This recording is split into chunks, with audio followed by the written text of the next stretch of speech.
Boom. Dude. I don't know why, man, but the more I hear that song, the more I love it.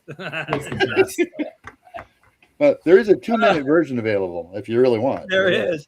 Yeah, it's so crazy because I did the timer of 30 seconds, and it's literally that clip that you had sent me, Chris, because Chris was the one that made it, obviously. I'm not as talented as the one and only Chris Clark. Yeah, but, it's 30-second clip, and I'm like, oh, man, it's, the explosion at the end works. It works so good. But anyways, ladies and gentlemen, welcome to another after party hangout Saturday night. The DM and friends. I got my friends here. We also have another anonymous, but you will know his name when he actually jumps on. He's going to jump on with us in a little bit. As our special guest we have on tonight, we have the one and only. Well, before I say his name, I want to also say, obviously, we got Chris Clark over here. So, how you doing, Chris? Good to see you. And our very special guest tonight, we have the one and only Bill Bars from Pacesetter Games and Simulations, if you want to say the whole name, right? Nobody does. It's good. I've always just said Pacesetter Games. It's so funny that you got the Simulations, and for some reason it gets dropped off, and people. Yeah, it's our callback to our wargaming love of things, such as SPI. So yeah. Were you I think I've asked you this before. Were you a big wargamer back in the day with SPI Avalon Hill? Oh yeah. So you probably can't see over here on the wall. There is a wall of SPI and Avalon Hill up here. So yeah. Oh yeah. Well, the same thing. You can't see the wall, but it's down over there. I got and over there too. Just board game after board game of just great stuff, gems. Man, what was your favorite that you guys when you say that those type of games, what's the one that comes up to your mind as being the most kind of played, or just the first thing that comes to your mind? It's hard to say. That's a tough one. For Avalon Hill, probably Starship Troopers. Got 2 copies of that. Outdoor Survival. That was our first game. That was our gaming group, quote unquote. That was our gateway drug to gaming in 1976. Was Outdoor Survival. And Outdoor Survival, yeah. We used to play Liftoff all the time, actually. Yeah, and I managed to grab one of my friends grabbed a Starship Troopers back and we started playing that before we ever heard of D&D. So, that was Avalon Hill. Then SPI. I don't know. And then Joe Brook by Avalon Hill too was a big one for us back in the day. SPI. Obviously, kind of the big ones. Air Assault on Crete is a big one for us. Third Reich, we played the hell out of Panzer Leader, Panzer Blitz. Just all the ones I think that come to mind. But War of the Ring for sure. Oh man, that's one of my favorites. It's just such a great game. Yeah. Sniper. A lot of the flat box games from back in the day.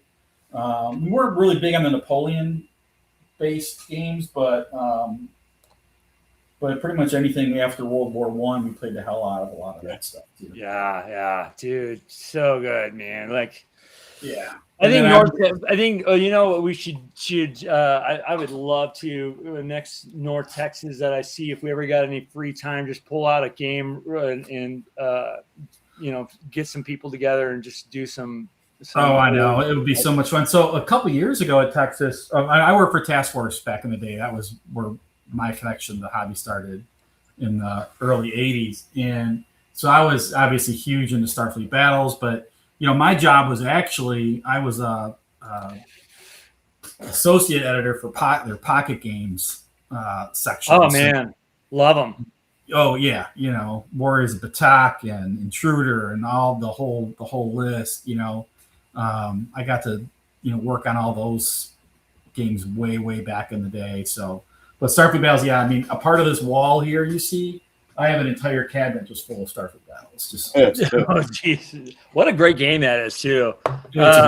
Still being still played today and still published, which is crazy. I'm thinking I'm going to bring War of the Ring, man, to North Texas, and I still have a copy of that grab one. you. Yeah, I got a few. So different versions of it. Yeah. Let me go to the. I see a bunch of comments pouring in. I do want to say hi to everybody, and I see we have somebody in the green room too. We'll bring him in a second. Try not to get too trash back there, anonymous person. Valmar Cleaver, Jimison, Shellback, Merlin, how you doing? Marcus Shark is here. Yeah. Let me see. Agile Monk, the one and only, is here. Good to see you, buddy. Greyhawk Tom, good to see you, bud. Let me see. Getting down the list here. Stefferton Studios 8253 just did a super chat of 2 GBP. Hello, DM from UK with new players. Can I ask a question? Of course you can. Please put it in there, and we will all answer that question, unless we can't answer the question. Blair Blur is in here, and she says yes. Ask away. She knows. Jimison says 2 sets of Outdoor Survivor, 1 of Starship Troopers, 1 of Firepower, just to name a few. Yeah, he's a war gamer. Buster TN is here. Shellback says not a real war game if it doesn't take 12 hours to play. Well, yeah, that's a true statement, dude. I mean, you got 4 hours of setup. So I was gonna say, if it takes at least 2+ hours to set it up, you're in the ball. You're in the ball game. War of the Ring doesn't take that long. Yeah. No. Okay, I think I'm caught up with Buster T-Man does say evening all. Shellback, it's not a real well. Okay, Jimison's, yeah, sounds about right. Everybody says hi to Blair. Mark, question mark. Valamar, evening, good sir. You guys, thank you guys for being here in the chat. I really appreciate you all, and man, I just love this community. You guys are the best, and it's so fun to be here with my friends and hanging out on a Saturday. And oh man, should we do it? Should we bring the guy in from the green room? I think we should. I don't even know who it is. This is gonna look be at this guy. Oh, what? DM Craig, the one and only. Valmar Cleaver just did a super chat. He says, for the Queen of the Goths tattoo fun. Oh my goodness. Well, here we go. Longest Day by Avalon Hill. Agile says, I don't know if I'm familiar with that one. I never had a copy. I have played. It's a good game. It's a good game. I heard Avalon Hill said I got to join. Love it. Plus, Bill's on, and I'm honored. Bill, it's great to be sharing the screen. Oh man, it's good to see you. Yeah. Look forward to meeting you in person down in North Texas. You got it, man. This will be me running down the hallways at some point or another. This will be Greg's first year in North Texas. We finally got him over there. That's right. Sweet. Yep. Number 175 checking in. That's right. 175 checking in. Yeah, I think Squad Leader and ASL may be the most popular game from all of the ones by for sure. There's no way it can't be. I mean, everyone had a copy of it. Yeah. Dude, I suck at Squad Leader. Everyone sucks at Squad Leader. Let me clue you into something, Angelo. Everyone sucks at Squad Leader. The worst thing about Squad Leader is when you're like 4 hours in and you have all your stacks and then you tap the board and they all fall over. That's the word. Last game I played was against Don Hawthorne. He was trying to refresh me on the rules, and he's one of those players that just gets super technical with it. And totally raw. Yeah, and his wife was like a national champion too for Squad Leader. So, at cons and stuff. So, anyways, let me see what we got. Blair says Advanced Fantasy Games, aka DM Graham, is now on panel. Also, yes. DM RX is here in the house. Good to see you. Yeah, my second guess was correct. Yes, we have it. Okay, here's our question. Okay, and let me flag this and let me get to this. But Jimison just did a so no, he said see your 5 and raise you. Okay, you guys are trying to get her a D20 tattoo. Okay, well, all right, here we go. Advanced squad leader, hundreds of chits. Yep. Oh, Jimison. Okay, here we go. Tell me the tattoo thing. Okay. And Angelo, I'm sorry, guys. I'm swirling on the chats. I'll never get in front of it. I even created a miniatures game rules for SL years ago for 20 millimeter World War II. Oh, that's awesome. That's awesome. Of course, Agile Monk would do that. Yes. Yeah. Brother Awesome says, so nice to hang with you, Angelo and friends. Greg, I love the module supporting your Kickstarter, and Angelo can't thank you enough. Watching is like talking with old friends. Dude, that is awesome, man. That is one of the best. Nice comment. What a very comment. nice. What a comment. Brother Awesome. Yep. Oh, that's not what he meant. Okay, here's the question we have, and let's try to help our friend across the lake. Okay, thank you. I run BX, and my player is my player is my wife who never played before. I'm running B2 for her intro module, but I'm not sure how I should introduce the factional nature of the Caves of Chaos. Ooh, that's a great question, dude. I have an answer for that, but I want to hear from you guys. Start with you, Bill, because I know you're a BX guy. Sure, I'm probably going to go way out of work. I'm going to say don't.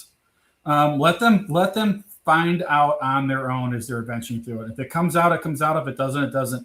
I think it's it can be very detracting to make B2 more complicated than it needs to be. It is one of the original just monster hotel, kick the door down and find out what's going on and have it just reveal itself as you play through it. I think again, especially we're talking about new players here, someone who's never played D&D before. Man, I wouldn't even go down that rabbit hole. I would just say, hey, there's a bunch of stuff going on over here. You guys need to go clear this stuff out. And then, if you want to expose after they've done a little bit of clearing, say, hey, you're starting to figure things out, give them some clues, whatever, that's fine. But don't go down that T1 through 4 rabbit hole of getting into a million different factions and how they react with each other and all that, especially with new players. I think it's a disservice for B2, and I'm sure someone out there is going to say I'm wrong, and that's perfectly fine. But I would just honestly keep it as simple as you can, especially for new players, man. You want them to learn the game, and which is, that's kind of what we do here anyway at Pacesetter. I mean, it's a big deal for us about how to get new people into the game. And the easiest way to do it is don't overcomplicate the game. Keep it simple, and they'll grow into that complex nature of things. So that's my advice. Just don't even address it. And that's kind of the best. He's talking about a new player too, right? So yeah. I think, dude, that is really great advice. If you don't overcomplicate it at all. You can make it as simple as they hear a rumor. They're at the keep. They hear a rumor of there's something going on over here, and that sparks that sparks the adventure right there. They go over and they find the Caves of Chaos, and here it is, done. After you're done, maybe they put some pieces together if you want to expand on that. And, why are all these humanoids here? That kind of thing. Yeah. But to get them there, don't worry about it. Just a rumor in the town brings them there. Something easy peasy, or you know what? This is what we're doing. You're at this keep and you need to get to these caves because there's monsters there. I bet if most of us could push the way back machine button and go back 40 years when we first played B2, that's how all of us played it. We want to think we played it more complicated and smarter than we did. No, I'm going to say no. We were teenagers and we were beating the shit out of things. That's what there be monsters over there. That's all you needed to hear. Did we kill it?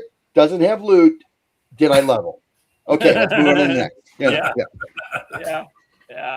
That's great advice. What do you guys think over on my side over here? Well, I'm going to agree with Bill. I'm also going to say that wasn't that one of the debated facts of why are they all living together, right? They don't get half of those factions don't get along anyways. But you're right. I think that letting the players figure out what's going on is half of the excitement. So there are certain keys though, right? When you got the gnolls and the bugbears, right? There's some alignment there, and then the goblins with the ogre. You know, there's clues throughout the dungeon. But no, I'm with you guys. I agree. I think the players should just go in. They should play it out, and the excitement of a new player not knowing, that's one of the best things. That's like that first natural 20. It's just a great feeling.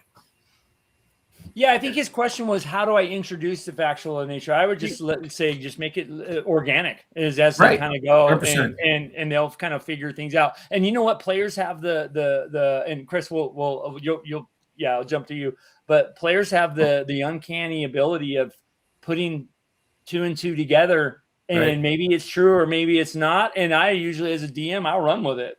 Hey, okay, maybe that sounds great. That's what's happened. I wouldn't even go so far as rumors. I'd just throw a few symbols out there. Like, did that last guy before he expired say, the bugbears warned me there'd be days like this? Things like that are just overheard and by the way, you remember seeing this symbol somewhere before, maybe on a tabard or something when you were going through, the cave. I don't 100% remember, but you believe you've seen, and just leave it at that. Yeah. Now, the thing is, the players I have been playing with me for 40 years, and they're like, "Oh, Chris is throwing red herrings again." Trust me, it's worthless. Don't even remember. Don't write notes. No, it's worthless. Yeah. The module has clues written into it, right? I mean, you have the one bugbear that if you rescue him, and with the barbarian guy, there's clues written into the module. But I think that let it be organic. It's a great module, great starting point, and just roll with it. That's a ton of the fun. Yeah. For last time I ran it, I threw the keep in somewhere in Greyhawk, and I tied the reason why those humanoids were there was because they were sent there to actually spread the Temple of Elemental Evil. So in Hommlet, of course, I'm going to talk about Hommlet. I always do. The series I'm doing right now, I have such a great time jumping into it. But in there, Gary says in the village of Hommlet that Larenth was one of many, right? So what's happening at the Mode House is happening in other places. So I thought, wow, why don't this group of humanoids, why aren't they're another cell, and they are going to go take over the keep. Right. And they're basically operating out of there. So you can do all kinds of weird stuff. You know what I mean? Like, it doesn't have to be as written, just use your imagination and take this guy's advice of just start simple. Yep. Have it organically grow into something. But anyways, good stuff. By the way, Matthew Sherwin, thanks for that goat trophy, whatever the hell that was. I don't know if you guys saw that. But and Merlin says, for my keep campaign, I've allowed the factions to change as players interact. The factions were loosely aligned going in, but the motives are to be uncovered. Events also affect alliances. Okay, I like that. Yeah, sure. Yeah. That's a true statement. I got a question for you guys, if you don't mind, regarding the Caves of Chaos. Does anyone here know? Has anyone remade the Caves of Chaos at a higher level? With all the retro clones, with all the publishers, with the OSR and using the OGL, has anyone someone made the Caves of something. There was Caves of, what was that, Bill? The Cave of the Unknown. Yeah, and Bill did write something. There you go. It's funny you ask. I can't reach it. It's too high up there, but... So we did a sequel of V2 for called Borderland Legendarium. Just Google it, you'll find it.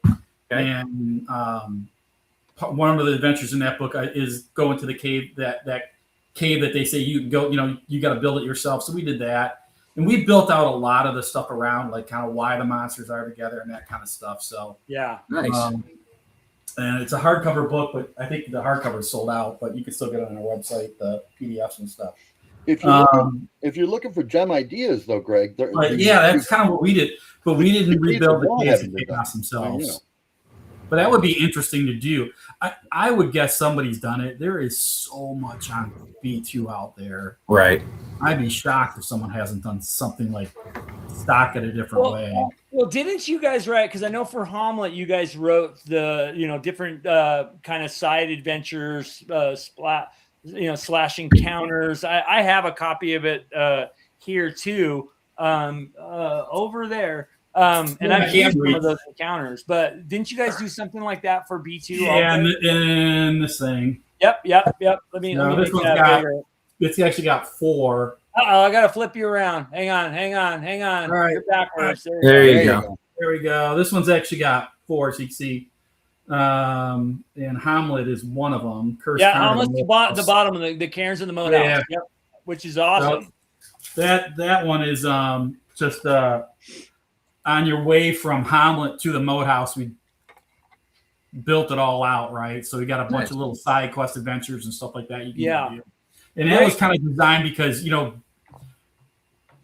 Gary builds these great adventures, and Village of Hommlet is probably one of my favorite modules of all time. Best module ever. The PCs get there and they all die because they're first level and they're fighting giant crayfish and everything in there. 12 zombies in one room. Yeah, just crazy. So I'm like, okay, so let's build this out and like give the characters a chance, maybe even to level up a little bit, XP gold, gain a little, some magic items, a piece of equipment to help them bolster them out. I've never been a big fan of the let's grab the big NPC and bring them along.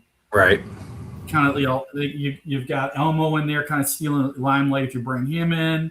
Yeah. You do the same thing in Reptile God, so we did that, so you don't need to bring that dumb wizard along. Yeah. Just stuff like that.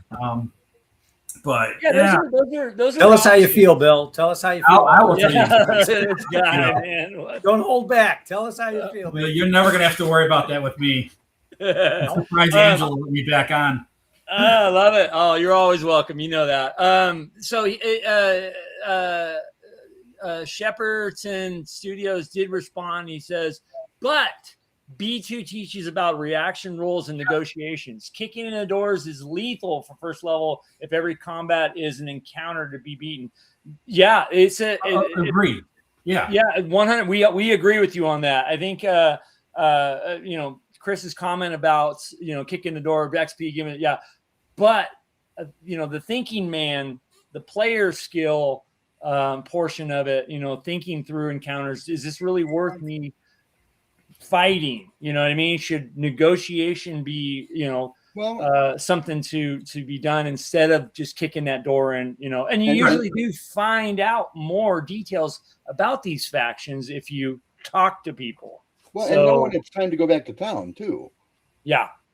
And it's not when you've used your last spell; it's before then. Right. Yeah. B2 is just the epitome in dungeon exploration, right? I mean, an exploration doesn't mean you're killing everything. It means you're going in and you're figuring things out. And that's kind of why I'm saying, especially for a new player, let them figure these things out, right? And you know what? If they go in there and they try to kick the door down routine and they wind up they all get killed, that's part of the learning process of this game. Then you just re-roll new characters and let's try this again. That's just part of learning Dungeons and Dragons. We can't be afraid of that. Right. Well, there's also a great teacher. There's also another piece that helps those new players as well, I have found, is the DM who prepares for those two modules, Hommlet and B2, right? The Keep on the Borderlands.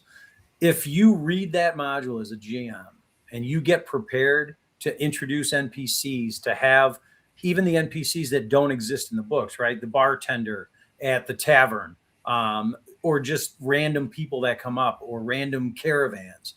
That helps make the immersive experience for those players that much better. And I find me as a player, I love being in town. I love to hang out at the tavern, see what happens, go to the Church of Cuthbert, maybe make some donations to the church, read Chris's cards. Yes, I have a well-loved copy of Divine Right. Attaboy. Right there. Yeah, I saw that question. I want to get everybody's answer on that one too. I'm just trying to get through comments here, but yeah, that's keep talking about Village of Hommlet, Greg. The best venture ever written. Okay, it's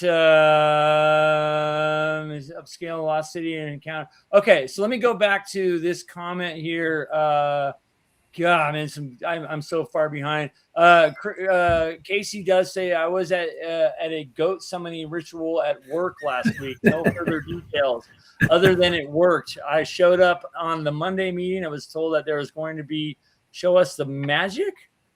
I'm gonna be a wild year, folks. Dude, that sounds awesome. And I don't know what you're talking about. Sure you do. Yeah. Oh my God, I'm so far behind in comments. Thank you guys for commenting like crazy. Yeah, so AWEK first says, you gentlemen have any experience with Divine Rights, TSR, or Magic Realm from Avalon Hill? Fantasy genre games my family, friends, and I played the most. Talk to us. We wore out with Divine Right, and we played that game a lot back in the day. A lot. Yeah. Magic Realm was not one of our favorites. Yeah. Ironically, it was okay. I don't know. It just never. It didn't resonate with us. But Divine Right, oh my gosh, that was the Altars of the Grey Staff is a broken rule, though. I'm telling you. What is?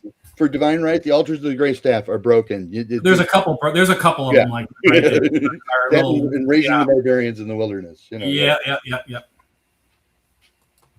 But just Taverns of Carnage. Honestly, that's if you had to tell me what was TSR's best board game, I'm gonna go with Divine Right. Yeah, we still play. And I love Dungeon. Don't get me wrong, but Divine Right's just freaking awesome. Giant no one of consequence. You are right about the giant frogs. Yeah, I think I've killed so many. The only thing you need to survive the moat house is a cleric with a good command spell. Yeah, just throwing that out there. Yeah, and a neutralized poison. Neutralized poison. But that's up there in level. You can't have that. Don't get hit by the giant crayfish. Oh yeah, dude, that hits one first level character, you're done. Yeah, it's over. Yeah. And I think that spider in the right off one of the first encounters too is a deadly one. If you're that whole adventure is just TPK written all over it. But it's so sweet. It's so awesome. Of course, yeah. It's it's definitely my top 3, 4, 5 adventures of all time. Well, and I think you guys know Paul Stormberg, and I would say that most of you probably, I'm going to assume, you played in his Moat House game at either Gary Con or another con, could be Ed Con or anything.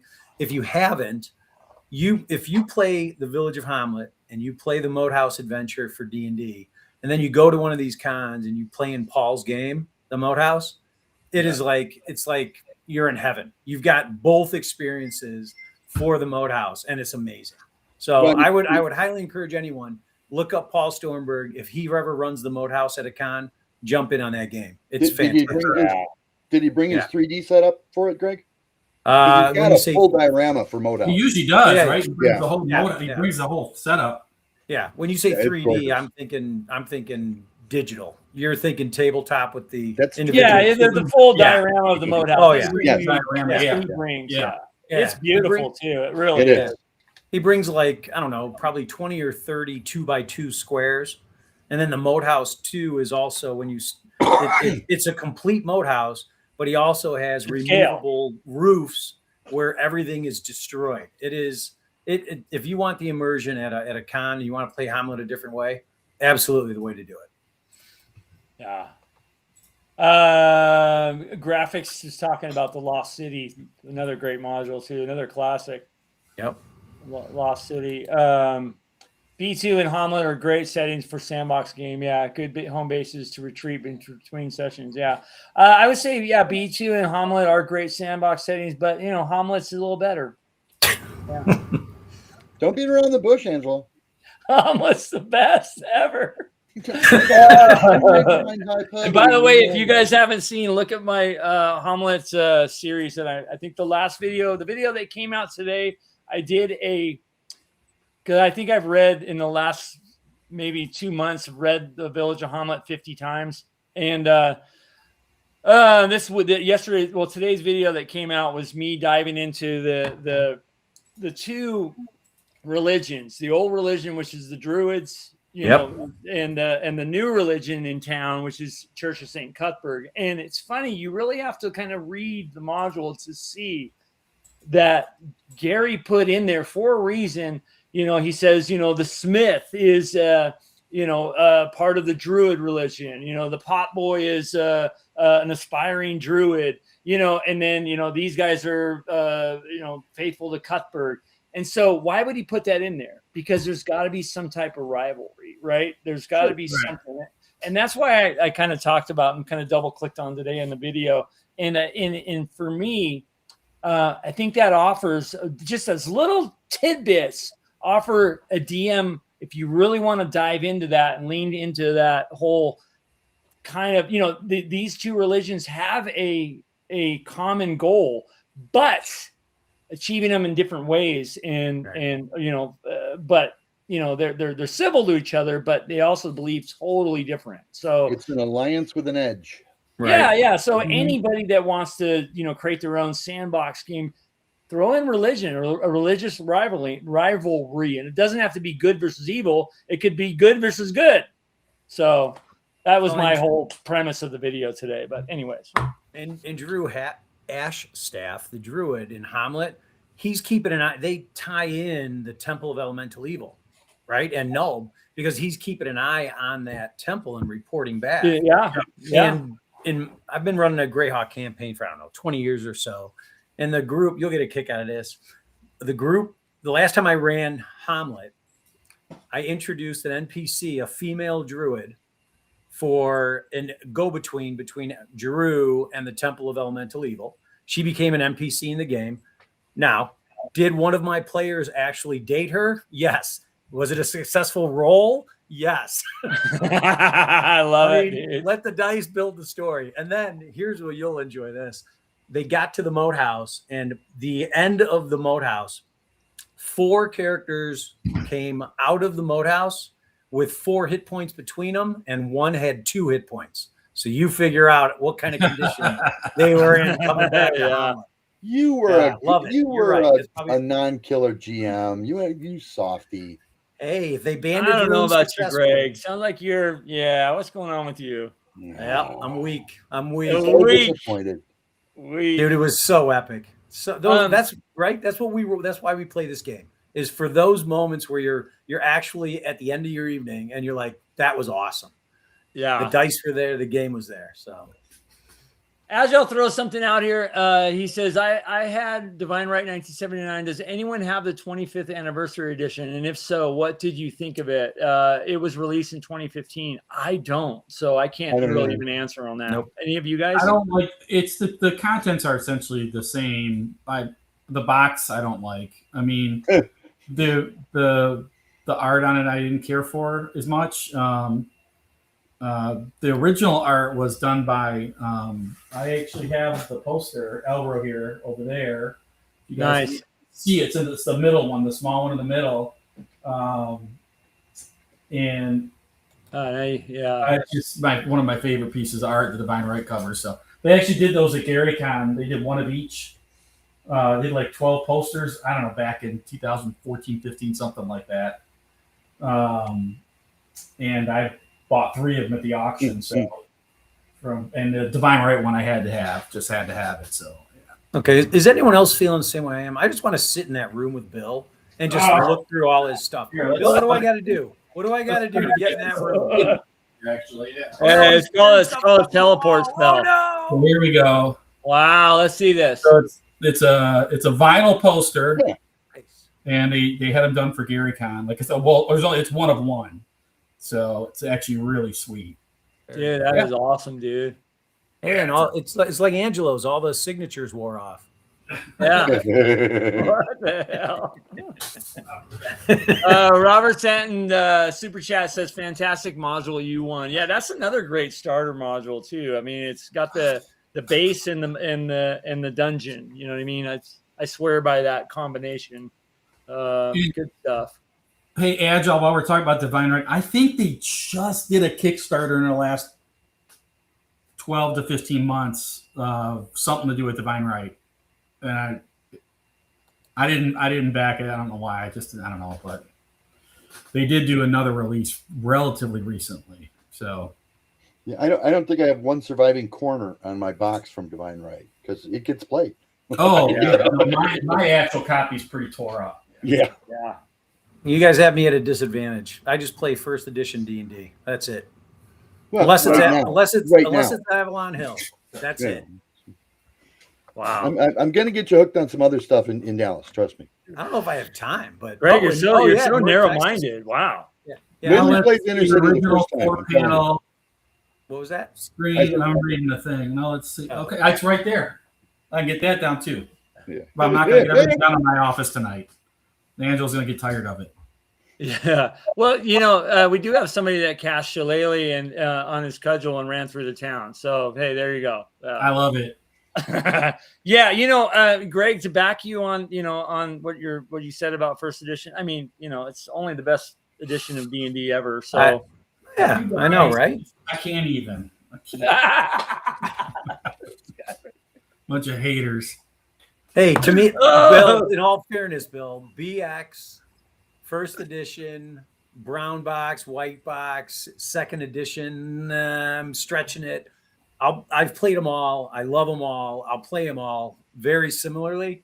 But, I'm a first edition guy all day long. Well, we were a first edition. Look, I know we're kind of considered a BX company. We do a lot of BX stuff. But right. We did originally print a lot of stuff in first edition. And that was that's probably, if you have to pin me down, what's my favorite version of, I don't even like to pick it. I'm one of those guys. I like all versions of D&D, to be honest. Sure. So I'm not an edition guy. I love it all. I don't like certain aesthetics of certain things. Second edition, I think, has a great rule set overall, but the aesthetic is all. I mean, remember when those books came out? I wanted to throw up. I just couldn't stand the way they looked. They were awful. Yes. That's your best postcard, Chris. Yep, Chris, it's awesome. I don't have a favorite edition. No. Yeah. Oh God! What the hell? What is that in? What is that in? That's damn near mint. That's a very crispy, clean copy of like a 8th or 9th, 7th or 8th print. Dude, you need to take that out and fold it in half and show us what the insides look like. Wait, I need to highlight it, write in it, and paint on it too, right, Angelo? Yeah. What's wrong with you, dude? Oh my God, yeah. Let me see. Hey, Bill, to your point, I'm looking for my I've got my original one here on here. Somebody pulled it out for reference the other day. That's why I can't find it. No, Bill, with tape on the sides and there we go. No, I'll preserve any edition of the original 4 books. Tape on the side. This one's not bad. It's, Oh, for crying out loud, I'll get mine. Well, I mean, my player's handbook I dropped in the bathtub, so it's waterlogged. I'll go grab it in a minute. This one's almost perfect. I mean, but I've got like 4 or 5 of each of these. That's the condition of my player's copies. I bring 3 to the Well, you should read it sometime, though. All that tells me is you haven't read it. Are you backwards? Let me see that again. I might be. I might be upside down for all you know. Yeah, you're backwards. What is that? That's why that player's handbook looked weird to me. Yeah. What the hell is that? Man, the super chats are going nuts tonight. You guys, thank you so much, by the way. I really appreciate the chat. It's been like 35 years since I ran BX, and my wife wants to play proper D&D. We appreciate you all. Dude, we appreciate you, man. And I love that you came in and asked a question, kicked off this whole this whole conversation. I mean, dude, that's what this community This is what this live stream is for things like you just did. Stepperton Studios. Like, seriously, anytime, come back, ask questions. We'll do what we can. I mean, good luck on your game. I think that's going to be awesome. Come back and tell me about it, please. Yeah, I want to hear about it too. Is Clements in the? Looks like Stephen Clements is in the house. Stephen Clements, all the way from the other side of the world. What's up, dude? Dude, what's he doing? You having breakfast right now? I think it's 10 o'clock in the morning over there. What time is it, Stephen?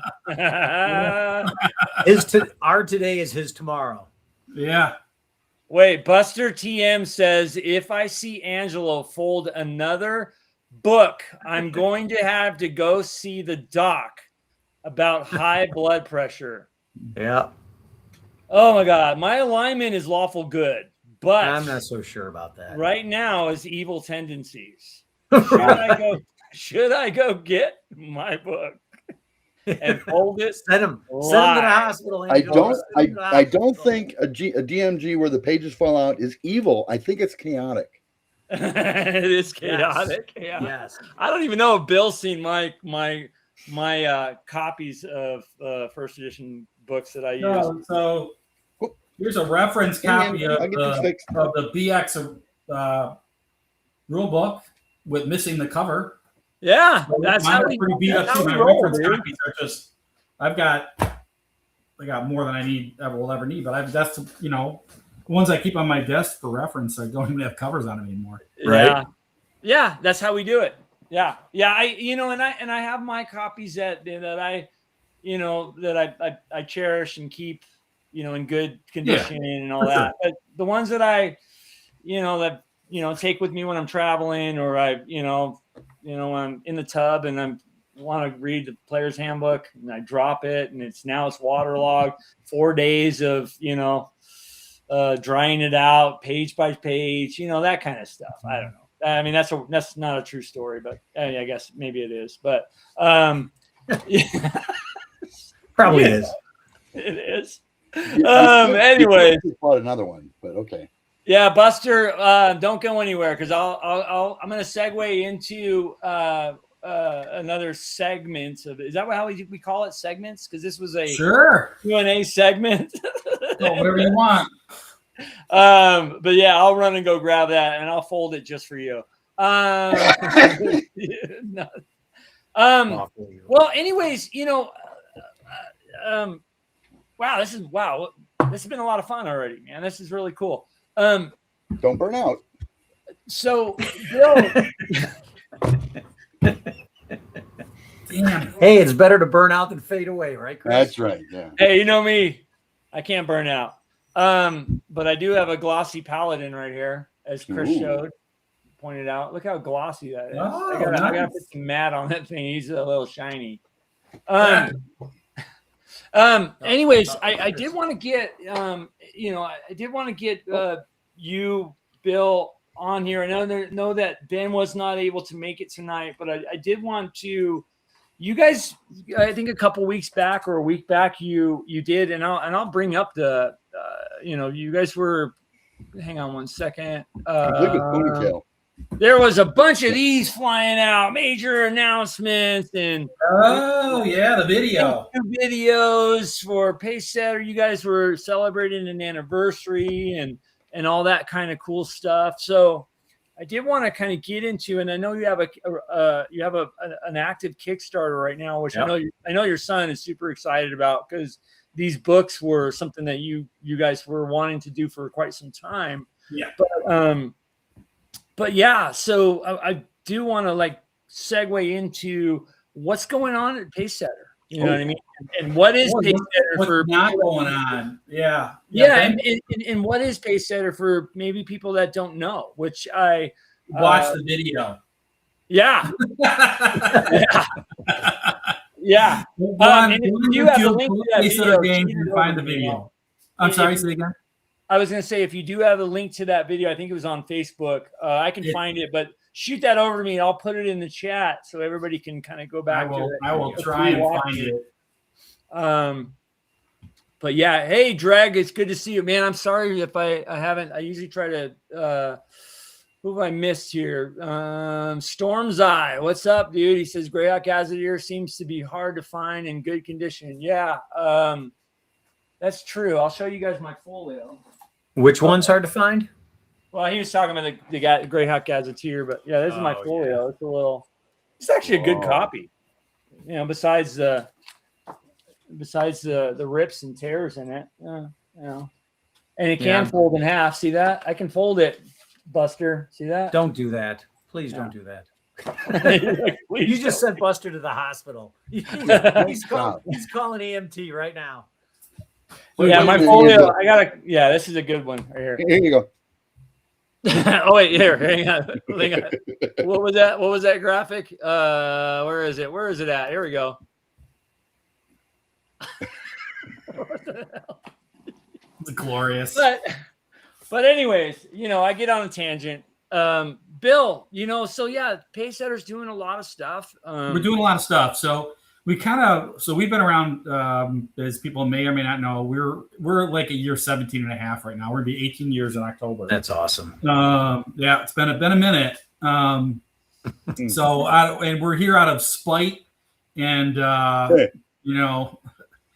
and caffeine. So that's what keeps us going. Come on now. Can't get rid of us.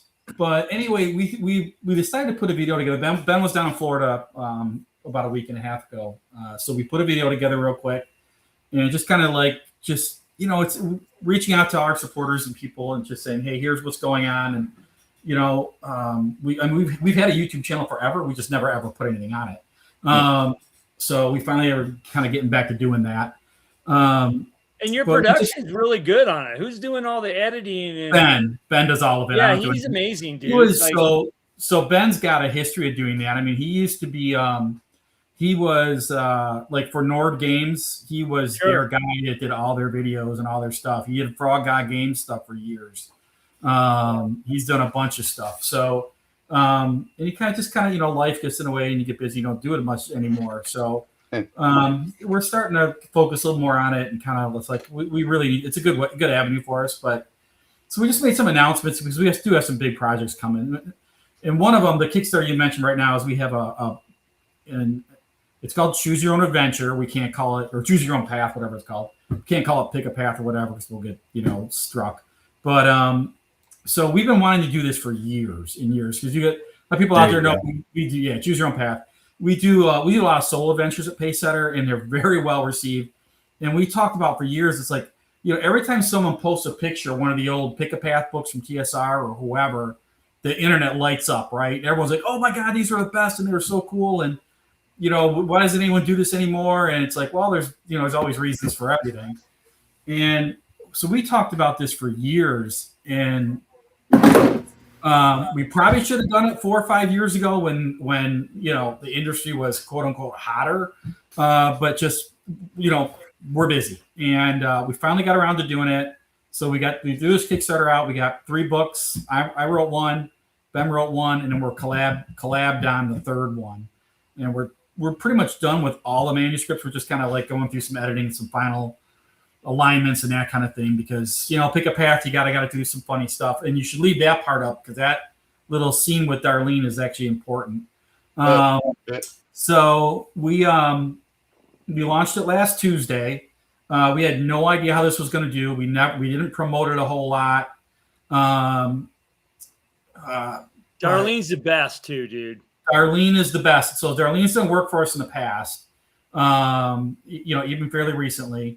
And so we talked to her when we said we're doing these Pick a Path books because her art style is perfect for these books, right? I mean, because the audience for these are young and old, male, female, it doesn't matter. This isn't a product aimed at the dungeon master, which is most of what Pacesetter does, right? So we brought Darlene in, and she's jazzed, and she's doing art for us right now. We've got some stretch goals to even add more Darlene art based on number of backers we get, not dollars. We do a lot of our stretch goals that way. We don't do a lot to begin with, but when we do, we typically go the backer route rather than dollars. So, cool. But anyway, we're just about to hit 125 backers. Yeah. Oh wow. Okay. Yeah. Good. Which is it's okay, and I'm super happy. with this project, we were going to do it no matter what this Kickstarter came out to be, because this is, like Ben said, this is a love letter to us for all things that went before. No one's going to do anything like this from scratch. I know Steve Jackson Games, I think, reprinted some of theirs from way back in the day. But as far as writing them from word go, no one's doing this kind of thing. And it's, it's for whatever reason, right? And it's, again, it's not in our like, strike zone to be doing them, but we want to do them anyway. It's just one of the things, we were going to do this no matter what. And if Kickstarter does 1,000 backers, great. If it did 100 backers, great. We're still doing it because we think it's important. And it's a great avenue to get kids in. Like, I don't want to keep saying this is all about kids, because it's really not. Anyone can read these and enjoy them. But, especially, like, we want to bring younger people into the hobby. A great way to do that is, hey, give them a pick-a-path, right? If they don't know anything about gaming, give them a pick-a-path book. That's a gateway drug, because now they're reading a fantasy and they're learning to make decisions, and that's Dungeons and Dragons. Okay, so that's how you get them into. You're not throwing a rule book at them and a bunch of dice at them right away. Kind of just bring them up, and that was kind of one of the ideas behind this too. So yeah, we're just really, really excited about it. We think it's doing just fine. So, like I said, if it does whatever backer amount or dollar amount, it doesn't matter for us. We're going to do these books no matter what. So we appreciate everyone out there who's been backing it and supporting us. It's been absolutely awesome. Thank you for letting me talk about it. And I'll try to stop droning on about it. But yeah, that's the big thing is, let's put something out there that's out of our comfort zone a little bit. And like I said, hey, we got Darlene doing work on this. My God, that's worth the price of admission. Yeah. And by the way, these are cheap. You're getting 3 books for $30. Yeah, that's right. Come on, you can't. Bargain. Yeah. Where are you going to get that anywhere? You can't buy a 32-page module anymore for under $25-$30. Not for me. So no. Yeah, this is just. And by the way, you can read these multiple times. We've done something a little different than the old Pick-a-Path books. You actually, when you start, you're going to pick a character class. You're gonna go through as a cleric, a fighter, a thief, or a wizard, right? Or all us old schoolers and magic users, but Ben gets mad when I call them that because we use wizard for everything nowadays. And they'll give you different options as you go through the book. Like, if you're a wizard, you can select this option to move forward in the story, or if you're a fighter, select this option. So it gives you lots of rereadability. I think a good way to put it. So, and again, it introduces new people to the idea of character classes. Bill, quick question for you. When you say Pick-a-Path, I'm familiar with the Endless Quest books. Same thing. Okay. That's what those are. I just want to make sure I could wrap my brain around it. So, okay, cool. That's exactly what they are. Pick-a-Path, Endless Quest. There's all kind. I'm not going to pull the different ones I have down. They did Tolkien Quest. There is all kinds of them. I think Lone Wolf and Cub did a whole series, right? Yeah, I remember those too. Yeah, it's all along that same. There was one that was like a historical fiction one. Oh, I remember reading those. I mean, obviously the white ones, the Choose Your Own Adventure ones too. You had the ones that TSR did, which were awesome. We all Dungeons. Yeah, TSR did two different ones. They did the Endless Quest books, and Endless they did Quest. There was a series, I think, of 6. They came in a slipcase. They were a little larger than as far as size. I have them up there, but I'm not going to try and read We're them. all familiar with the real small ones that were thin. Yeah. Dungeons and Tread was that. I don't remember the name of that series, but so this is good. There you go. This is just, we're doing the same kind of thing, right? They're going to be digest sized books, so they're going to be a little bigger than the old Endless Quest books as far as physical size. But we want to go to a larger typeface anyway, because we do expect a lot of less older guys to be reading it, so it makes it a little easier on us. And they'll be pretty thick. There's going to be a lot of content to each one. So, like I said, really excited. But again, $30 gets you 3 books, or just buy one. You can buy them individually. You don't need to buy all 3. Yeah. So, and you can get them digitally if you want them just digitally. So, but that's kind of their idea. It's like, let's try to do something that no one else in this industry has done, and they probably haven't done it for good reason. But we're like I said, we like to innovate at Pacesetter, and if it means re-innovation, we're going to try it. So So we got a question from Steven. Real quick, Yes. I want to go segue into Steven Clement's question. I don't know if you guys saw it. I know the chat's kind of zipping. It's flowing. By. Yeah. Which you guys, dude, you guys in the chat are freaking awesome. Love you guys. I'm so sorry if I missed something, but I did see the one from Steven Clements. And I'll bring that up right now. But I do want to tell you guys, this is a QR code. I don't know if I'm pointing in the right place, right under DM Greg's ugly mug right there. Yeah. There's a QR code, and that'll take you to the Kickstarter that he's talking about. I also put it in the chat. Oh, look at this. Well, thank you. Wow. How do we get? Where's ours? Smile, I'm sure. Yeah. The mystery lady just brought me a drink. Let me get a taste real quick. The mysterious lady. Oh, amaretto sour. Oh, nice. Love it. I'll put Good that call. over here. Yeah, you guys, I just squirrel. What was I talking about? Thank you so much. No, but you guys, that's the QR code. Go on there. Let's show Bill and Ben from Pacesetter Game. Let's show them some support, guys. That's what we do in this community. Well, and oh my God, $30 for 3 books? Yeah, $3 for $3. Yeah. All I know is I used to eat these books alive back in the day. Yeah. Like, do you know what I mean? Like, I have like a half dozen left. Yeah, I've got.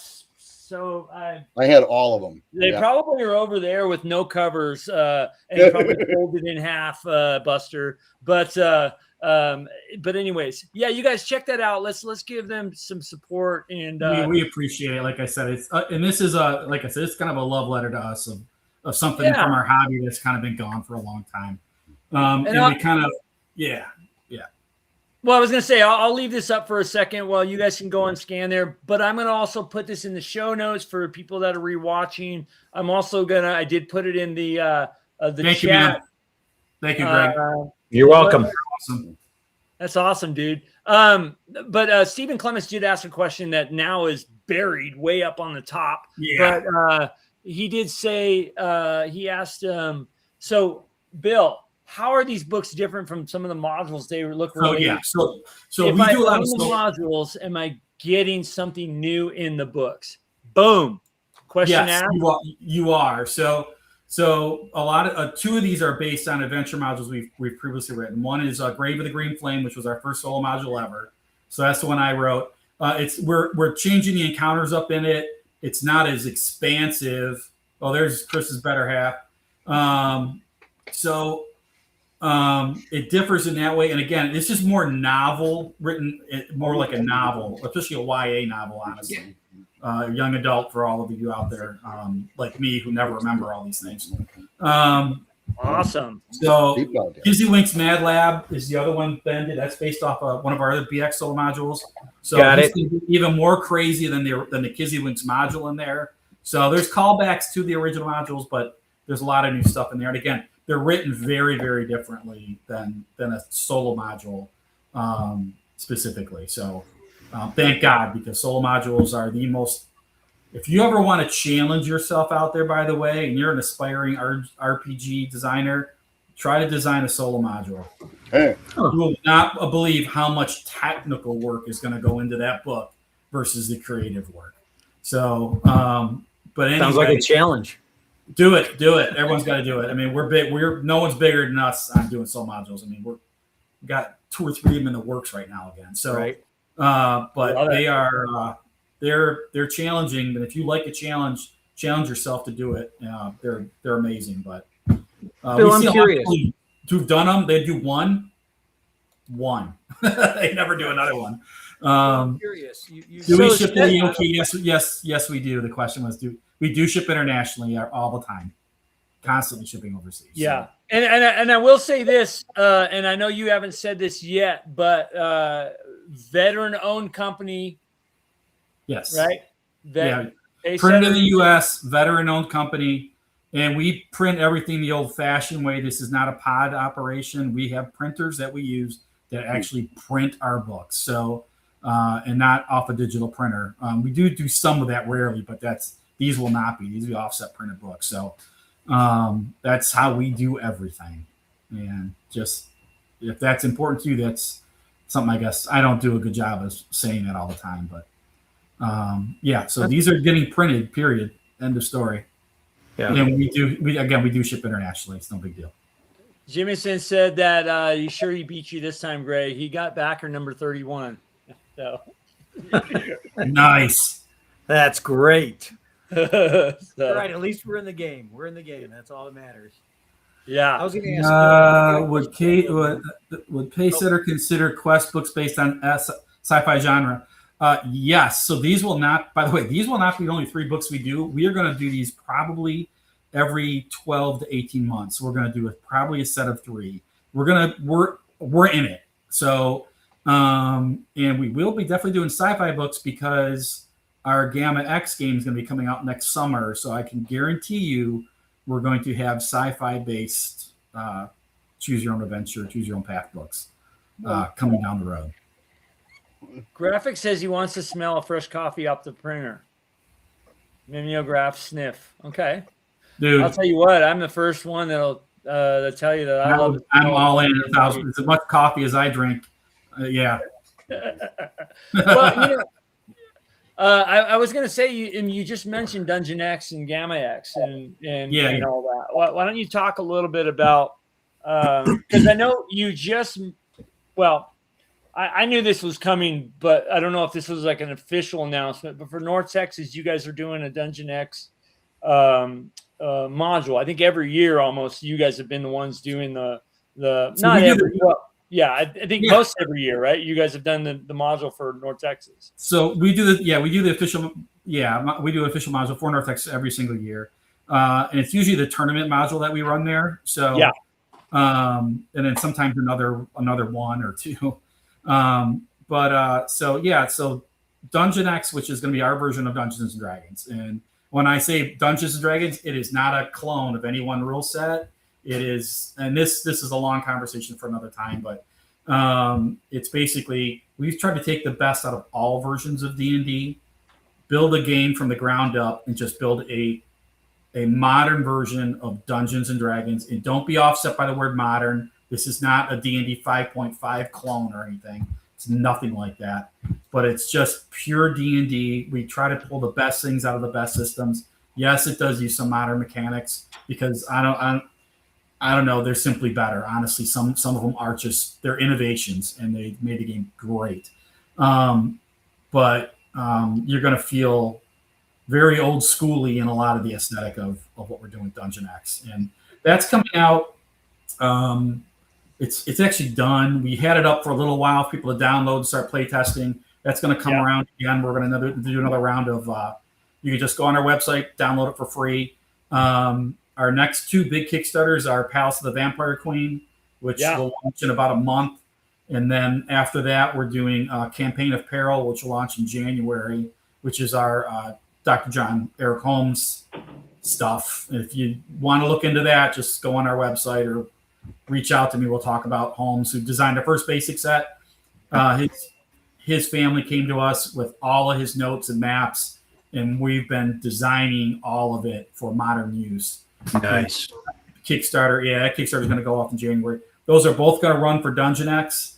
Vampire Queen will also be there'll also be a Shadow Dark version, and then the Campaign of Peril will have a DCC version, actually, because it just fits perfectly with DCC. Can you port a lot of Dungeon X over to?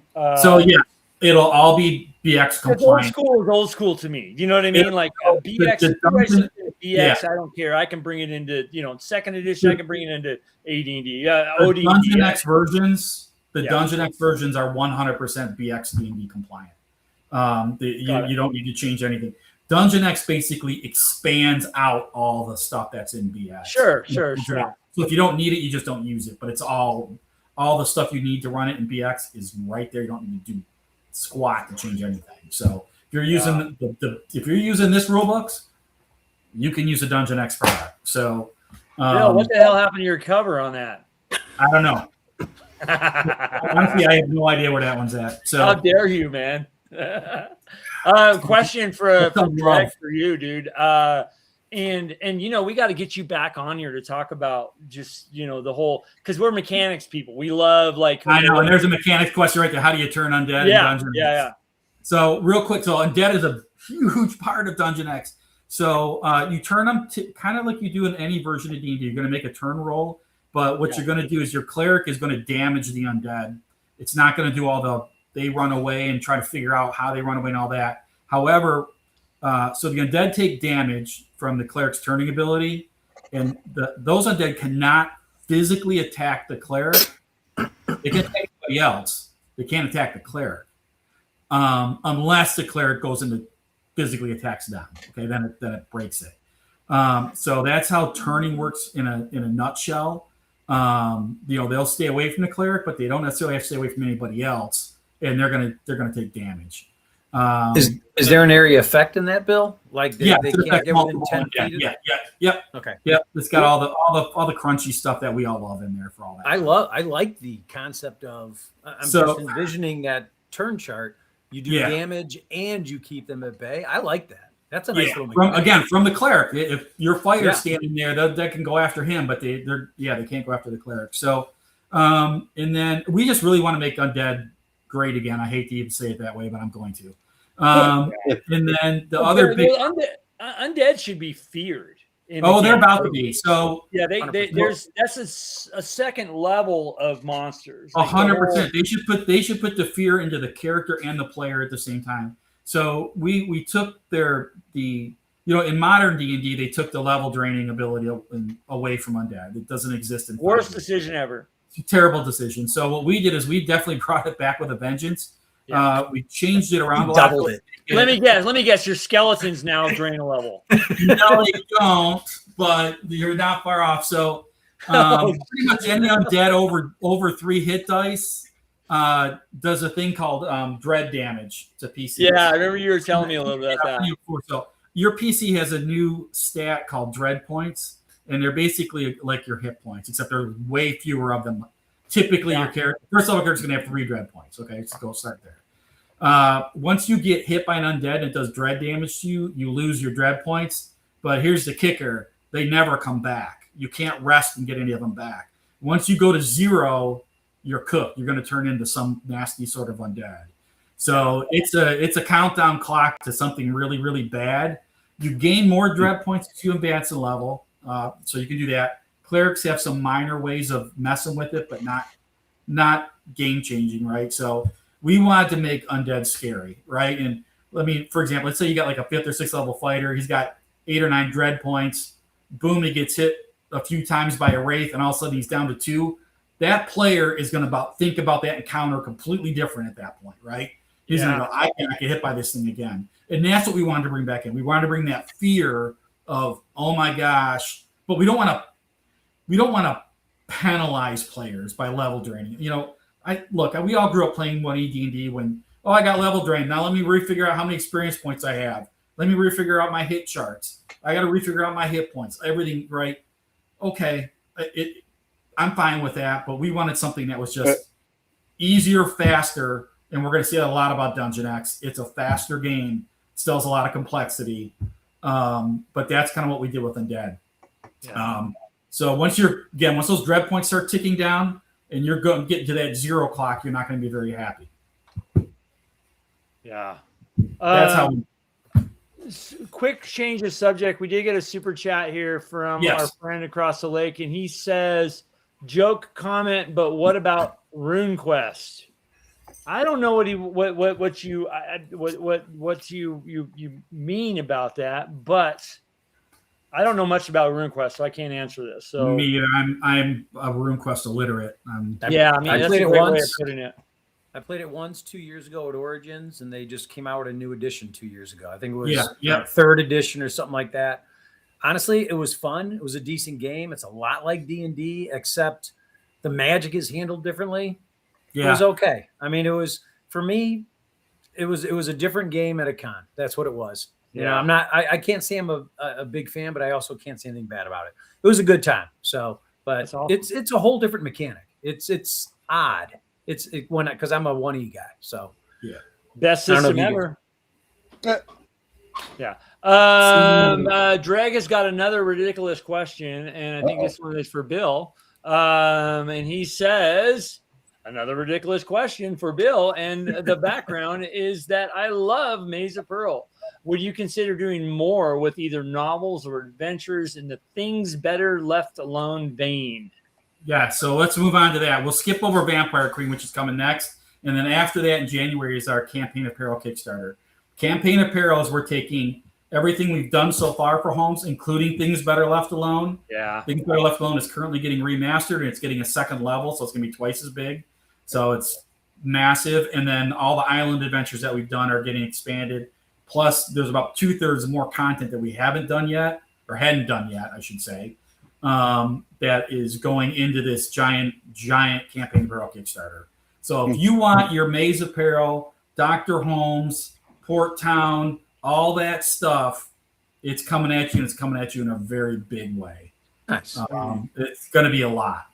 It's going to be a lot. We're super excited. And again, we're doing that one in Dungeon X with a BX. Again, you can use it BX, Classic D&D. We could call it Classic D&D, honestly, most of the time now. And then we're going to do a DCC variant because Holmes loves – DCC is very amenable to pulp action kind of stuff, which is like very pulpy. Holmes is, Pellucidar and all that kind of stuff. So we're doing we haven't done a DCC adventure in, oh my God, 12 years. 2014, I think it was. New York minute. Yeah. That's a minute. Yeah. And we talked to Joe Goodman a number of times, and let's get another one. Let's get another one. So we're not just getting another one. We're going all out.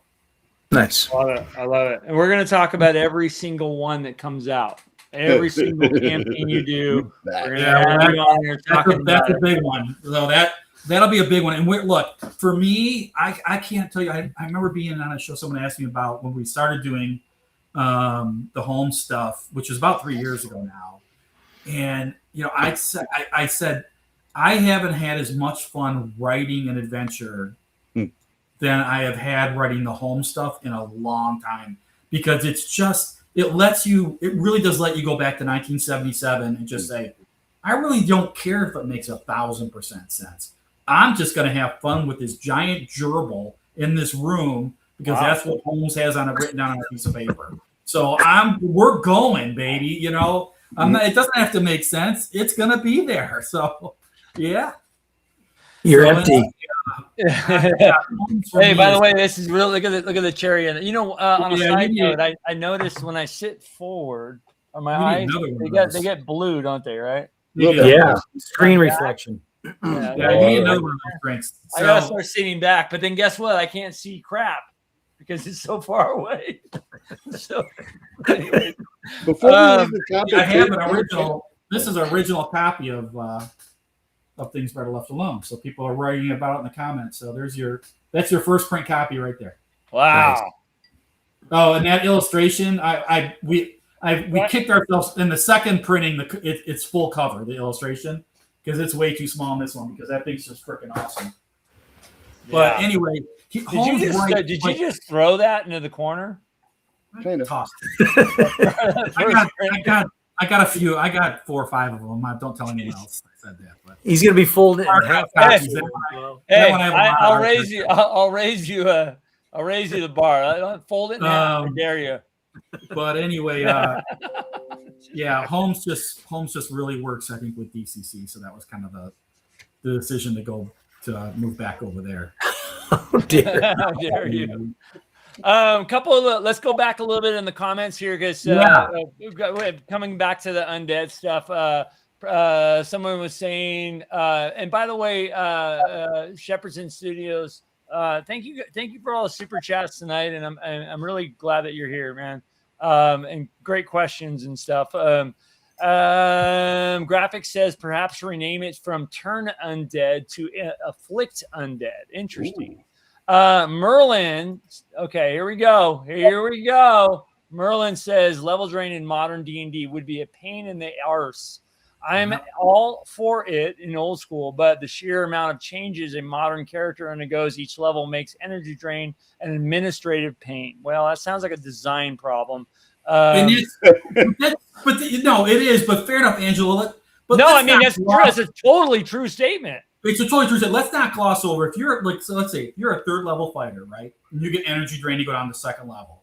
You just created a nightmare on your character sheet. Yeah, everything freaking changes. Your saving throws change. Your hit rolls change. Let alone just the hit points or anything that normally happens.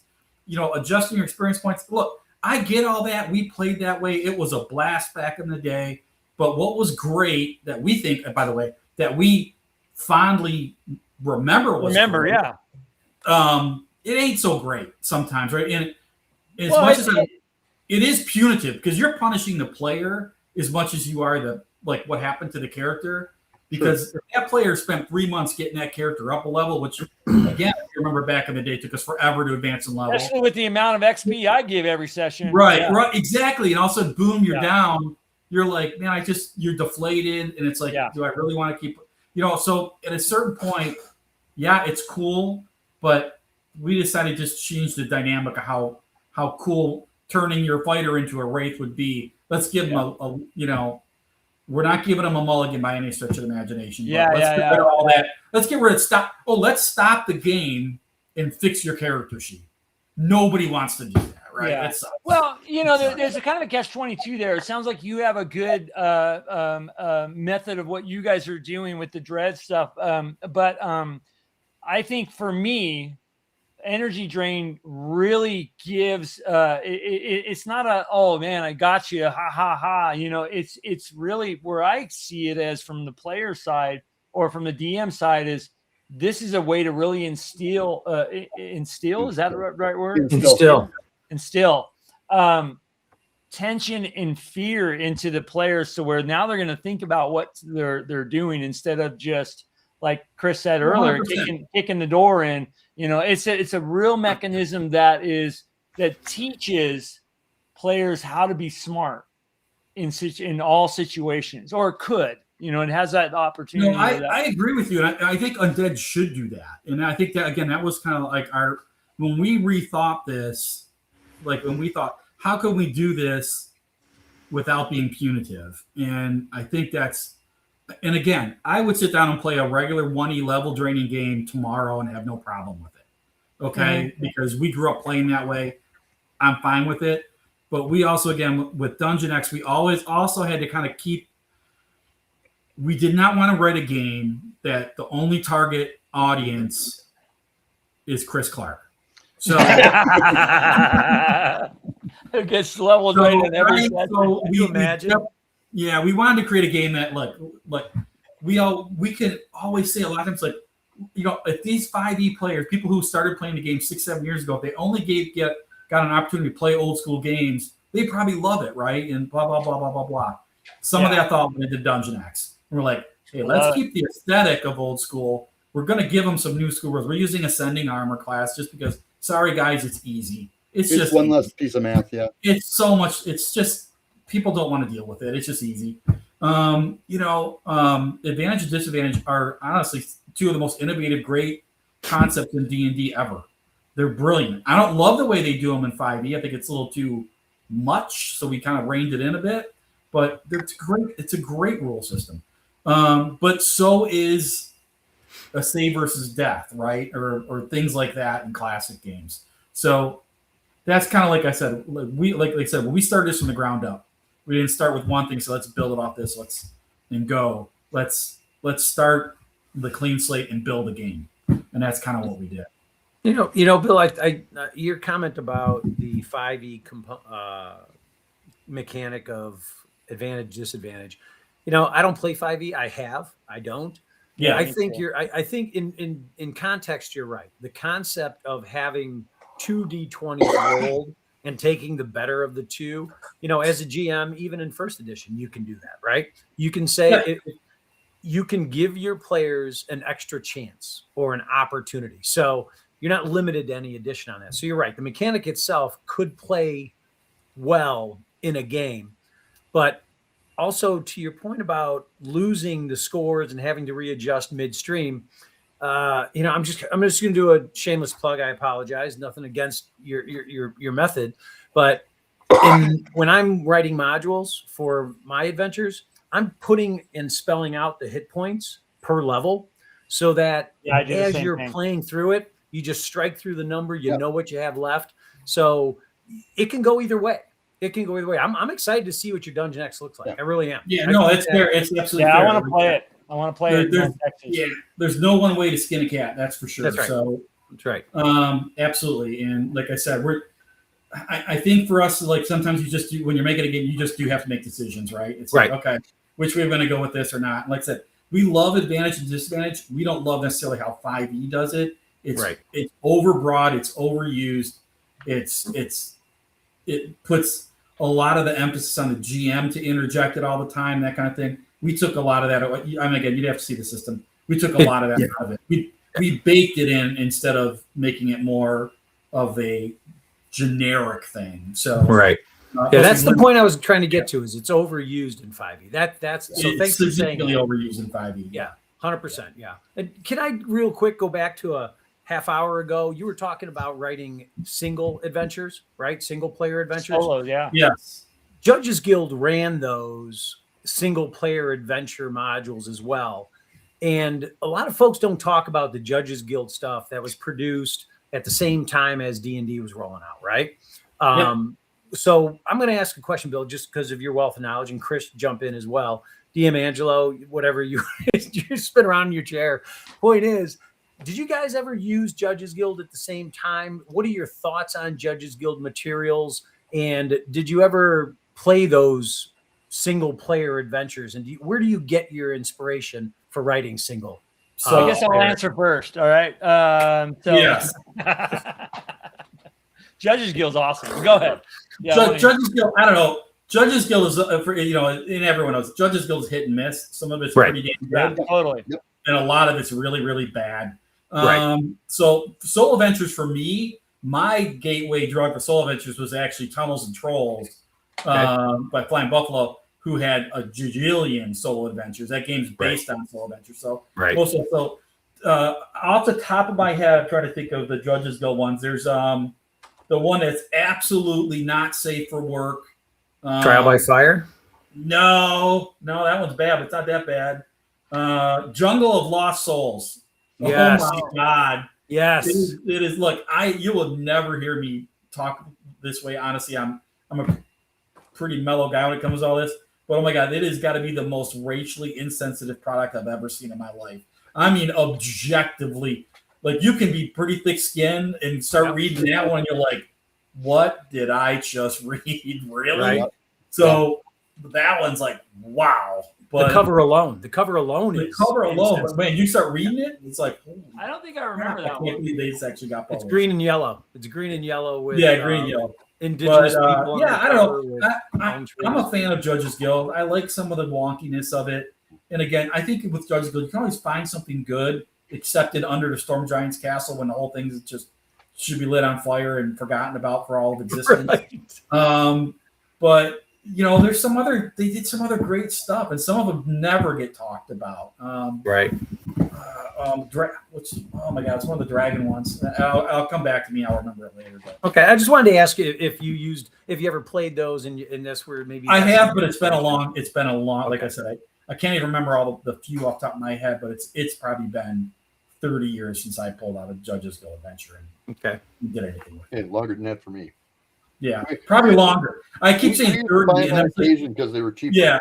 Yeah, that would put me at like 34. No, I was probably like 20 when I played that. So yeah, that's about right for me. But that's like 40 years ago for me. Yeah, so, yeah.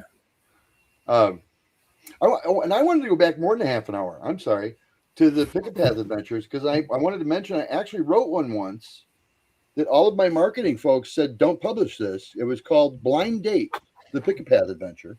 Okay, and if you flip to the end of the book, because people do this with Pick a Path adventures. Okay, they'll flip to the end of the book and it's all about how you met this wonderful woman and you're married with 3 kids and a white picket dog and a fence and life is wonderful, and none of the paths lead there. In your book. My book. So I got no. Don't publish that one. You'll get slammed. Don't do it. Remember what I was saying earlier about the technical aspects of writing solo dungeons? Oh my God, yeah. You want to get into flowchart nightmare? There you are. Yes. Here we go. Hang on, guys. Hang on.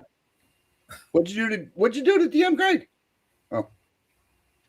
Say hi, everybody. Oh, wait, we got I had to sneeze. I was being Who is that gorgeous creature? Holy! Okay, I got my books from upstairs delivered by our lovely. The foldable books. I have to tend to Dash. Yeah, okay, yeah, Dash just came in. Okay, thank you. Are those the ambidextrous books? These are upstairs where I was recording today. They're my double little jointed. reference. I want to show you this bill. Oh, here we go.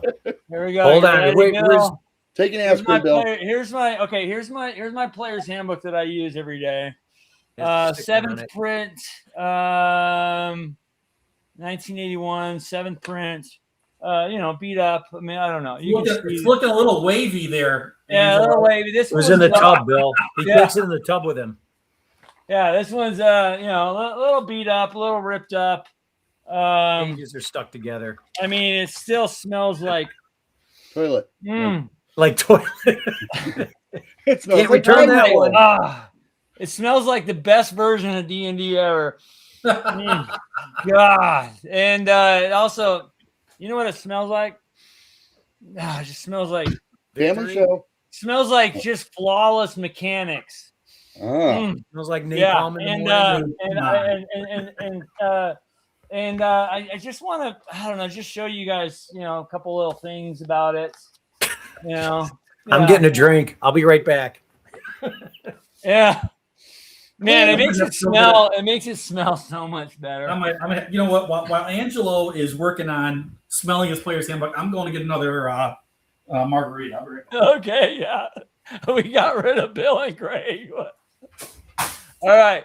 Okay, so everybody, so this is the player's handbook that I had. I even got my, highlighted, little stains. Where's today's reading from page? You don't have any torn pages though? There's a couple torn pages. Okay, all right, that's more like it. Yeah. Page 32, which was I recorded a video today on page 32. Highlights, little stains. I also put little kind of end clamps on it, which are actually really cool. So it doesn't fall apart. A constantly got a weapon. Yeah, really good stuff. I'm gonna put this over here. What's on the corners? Yeah, so on the corners are these little kind of little nugs. I don't even know what they call them. I got the same issue. They're all tore up. Yeah. And so here's my DMG. So yeah, I don't know, Bill, if you've ever seen that, but nicely chaotic. Of course he has. So this is my go-to, not my only copy, but this is my go-to DMG, right? 8th print, signed by Mike Carr. And it's not going to be enough, Greg. Not for this show. Yeah. Signed by Mike Carr on the bottom there. But yeah, oh shit. Did you ask Mike what he thinks about that? But anyways, yeah. Well, there goes the whole book. Here's to you, gentlemen. Just get some duct tape on that. With you. Yeah. Cheers. And to the audience, for everyone out there. Yeah. Thank you guys. By the way, thank you everyone out there. I know how you don't know how much this means to me to be on the show and all your support, by the way. Bill, I look forward to meeting you in Texas. Really do, man. Dude, it's I'm going to ask great, you to sign the books, by the way. Oh, don't. Yeah, deface them is more like it. But yeah, I look forward to seeing you there. Can't wait. Well, and if I see you running down the hallway in your underwear, I'll tackle you. No, that usually won't happen. But you usually, I am like insanely busy. Although next year, inside behind the curtain here. So we run the D&D tournament. It usually takes up just a lot of our time, but starting to get more GMs help us run. Like people start volunteering to want to run sessions. So we're getting more and more. So next year, we have a great lineup, and there's like 4 other GMs helping run the tournament. So it's going to take my workload way down. I am good for that. Yeah, super stoked for that. Well, but if you got an opening, if you got openings for someone to run, I'd be more than happy to. But I told Angelo since it's my just reach first out. time. Hey, Greg, just reach out to me. We'll make it happen. We'll do. Because we have boardrooms and all that kind of stuff. You won't get a better situation than running with us. So I told Angelo since it's my first time, I'm just gonna. Here's my plans. Pretty simple. I fly in, shuttle, party for 3 days, shuttle, fly out. That's it. No, you have to start work. That's all the way out to me, but yeah. Home. Actually, you know what, Greg? I'm sorry, and I don't mean to interrupt, Bill. If you do wind up buying a ton of stuff, give it to your friend who will have his school bus down there, and then just come and see him on the weekend. Because believe me, there'll be room in the school bus for your crap. This guy down here, I don't even know what's going on anymore. No one does, really, Bill. No one does. I can't take it. They're still releasing files from Congress on it. I mean, you know. He writes on his toys. He bends his toys. He defaces his toys. Dude. Now this is the best book if you want to fold it. Okay. How is that one mangled? This is actually in really good shape. For you. Ow. Oh, here. God, I'm trying to find something that's in bad shape over here. I try and keep my toys clean. Exactly. Right, exactly. Jeez. Hey, and Angelo, those are my play copies. Those are my. This one's getting bricked, right? What's that? Fire Warden, yeah. Beautiful. This one's getting bricked because it's the rare one when compared to. Wait a minute. This one. It's gonna fall on his head. That's Angelo's copy. Actually, this is Angelo's copy. Yeah, that is it. Yeah. Let's hold this up for everybody to see. That my copy. Let me see it. God, yeah, that is a brick too. That's so crazy. Jeez, that's a weapon. Yeah, it's a beast. It's a beast. 3d6 damage. Hey, Chris, since that's my copy, can you do me a favor and fold it for me? Fold it now. No, that I will not do. You can destroy it on your own. And I will not print you a replacement. So no, I could. Yeah. But something just tells me I shouldn't. So you know. Don't do it, Chris. Don't give into him. Do. He's the lawful good. He says. Yeah, you know. I got from Steven. So. Let me see if I can find. I love it. So DMRX just posted on Amazon how to protect your books, Angelo. Yeah, is that with the paper? Remember the paper covers we used to make? Bill, there's like 30 of these out there. That's it. Yeah. Of this version. Yeah. Yeah. Yeah, you know, so Bill, yeah, you know, and I have to find them. It's in one of these cases back of me, you know, where I got my miniatures. I have some other stuff in there, but the little corners, you know, when your books kind of get destroyed and stuff, I put these little corner tab protectors on them, and they're kind of cool looking too. And they're deadly. Yes, and they break glass. Gave me these a long while back, and they're just like a little metal clip. Yeah. Corner, and you have to hammer them on. So, you know, don't fall for it, Bill. He's trying to. I mean, it gives you a reason to take a hammer to your you know 50-year-old. Hammered at the time. Oh, I'm sorry. No, that's not it. Yeah, I had a full cleanup on aisle under my desk because this thing just like literally exploded on me. But yeah, anyways, yeah, but yeah, if you have those on your older books, the corners are super cool. Metal piece. I don't know. Maybe one that falls apart. Is that Monster Manual 2 or is it Unearthed Arcana? Right. That falls apart. Oh, it's Unearthed Arcana that had their horrible binding. I think Monster Manual 2 had a horrible binding. Tucked over there on the table, you'll see we just have an extra binder, much like I'm sure Bill does, and we just rebind them. That's no fun. That's not fun. That's not, Chris. That's entirely too much work. There's this thing called eBay or whatever. If I need something, right. Grading and slabbing. Yeah, I'm not a big grader and slabber. I have a lot of graded slabbed comics. You know, that are, you know, especially a lot of my old Star Wars ones I've slabbed, but yeah, I don't know. We had our first 3 pace setter modules graded and slabbed. Actually. Oh, that's cool. They're up on. They're way up there. I can't get at them. Yeah. But we haven't done anything else with our archive. I mean, if you're a creator, I think that's kind of a cool thing to do for your first ever. That's pretty awesome. Yeah, took us forever to get around doing it. Well, and now we hadn't done with any CBC, and now they're not doing it anymore. So, and good luck sending anything to PSA. So, yeah, I heard that too. I have a buddy who's really into cards, and I'll tell on myself, but I have all the original Star Wars cards from the 70s, and I'm gonna get some of them graded because they're in like mint condition. So I'm gonna bring him to him pretty shortly, and he's gonna he does a magnifying lens thing, and this is worth sending, and this is not. But they have like a 6 to 8 month backlog right now, from what I understand. PSA is like insane right now. Cards, so what is it, like $35 to get something slabbed? Well, for cards, so I don't know what it is now, but for comics it's about $20-$25, but for cards I think it's a lot cheaper. Okay, well, probably size based. Yeah. Now, we got a comic shop by us that opened up. It's called Clan McDonald Comics. So a little quick plug for them. They do a real nice job. They're also approved, one of those vendors that they can slab on site. So I found that out like a couple weeks ago when I was in there. Yeah. And I'm just like, really? I'm like, I don't have to mail it off. I mean, that's part of the fear, right? Sending something that's in mint condition through the mail is like, it's almost like, it's like, what do they call that when it's not the right? It's like anti. Oh, no. It's counterintuitive. There you go. Thank you. We CBC was at North Texas 2 years ago, and that's how I got mine slabbed, because we knew they were coming.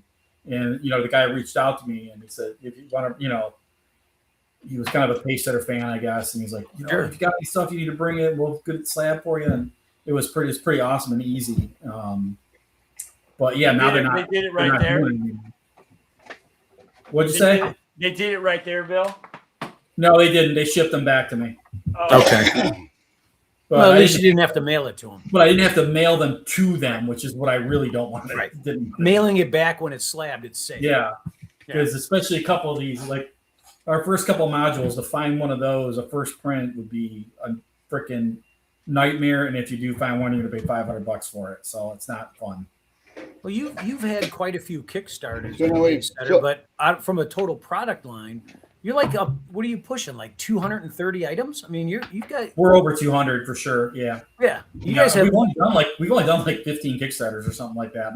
Vast majority of our Kickstarters, but a huge product line. Yeah. Yeah. We have a pretty large product line. We're redoing a bunch of it again.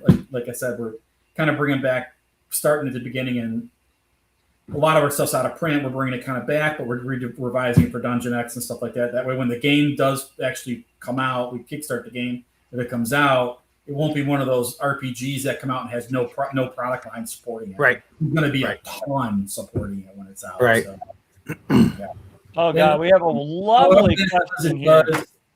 However it does. It is what it is. And then Gamma X is going to be right behind it. I mean, literally, we're going to close out Dungeon X and Gamma X is going to launch. So, it's actually farther along. DM Leo, how you doing, buddy? Good. Thanks for Dude, I have some of those. Chris, I have some of those Star Trek cards. Yeah. Back at Gen Con, like, I don't even know when were giving away free packs of them. Like, God, it had to be in the 90s, right? Late 90s? Yeah. Oh, I got a bunch of them, yeah. I got a bunch of them somewhere. Yeah. I just wondered if they were suddenly worth money. I was going to, I have no clue. Which ones are they? Let me see. Those Star Trek. Oh, okay. I bet you could sell those. It was their game. Yeah. So at Gen Con, they were giving out packs of like 3, 4, 5 cards in a pack. Yeah. This was back in the 90s. I don't remember what year it was. But I brought home like, I don't know, probably 20 packs of them. Well, I still have them. I've got some of everybody's cards. I mean, They were, yeah. When the Guardian. When Magic blew up, right? So Magic blew up. Everyone started putting up collectibles. I'm not sure who these belong to. These are superhero cards. That's cool. I love it. And then TSR put out their absolutely trash Spellfire game. Oh, I love Spellfire. Come on, man. All right. How would you like me to come on? Hey, big boy. No, no, I really did. I actually preferred Spellfire to Magic. No way. It had actual rules, not rules that changed depending on who read them. What are you drinking over there? Bill, this is Chris you're talking about. Remember? Seriously. He's not your It target had actual audience. rules, not rules that changed depending on who read them. Look, I can't speak to modern Magic. I played back in the 90s when it first came out. That game was absolutely phenomenal. Do you remember the very second tournament they ran, Bill? The guy won because he played a card that said, on the card, your opponent loses his next turn.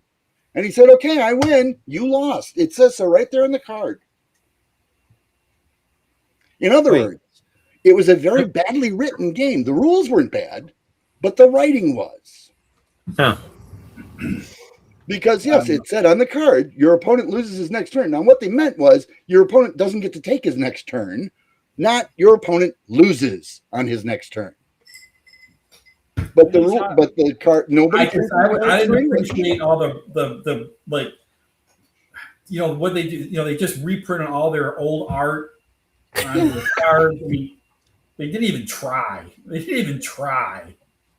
Well, it was funny. I had suggested to Jim that their collectible TSR cards were just dumb and that they ought to have a game that went with them. And it wasn't, I don't know, 2 years later that they came out with Spellfire. But I'm thinking they did that because Magic hit, not because... There you go. Of course they did. Yeah. Well, the reason Magic was so popular, frankly, is because it was gambling for gamers. It was because people forget that when Magic came out, in the rules, you played for ante, right? You had to draw a random card out of your deck, put it down, and if you won the game, you got both cards. That was part of the game. I mean, we played that way for years, and when we were playing Magic, and that's just how it was. You played, you each pulled a random card out of your deck. You pulled a rare, expensive card out, boom, and there it's gone if you lost. I had friends at Wizards at the time. They gave me 3 cases of, and this was only at the time of like Forgotten Realms, so way early, right? Yeah, way early. I pulled out 2 decks that I kept so I could play with my kids, and I gave the rest away. I just didn't like the game that much. We loved it. Well, a friend of ours worked for Alliance. I don't know, one of the Alliance, back today, and he brought home starter decks, and we each, gave us each a starter deck because I don't know, they gave him a case or something like that, and it was unlimited. So this was like way back. Yeah. And oh my God, it was we had a great time with it. But I don't know, TSR just, I don't know. I don't even want to get into that. And if you remember, too, they had to... Spellfire is so bad. Spellfire is so bad, they doubled down and created, Dragon Dice? No, right? Dragon Dice was terrible. That was a Ken Whitman game, dude. But frankly, they had to put a magazine out for Magic, if you'll remember, so that they could interpret the rules for people.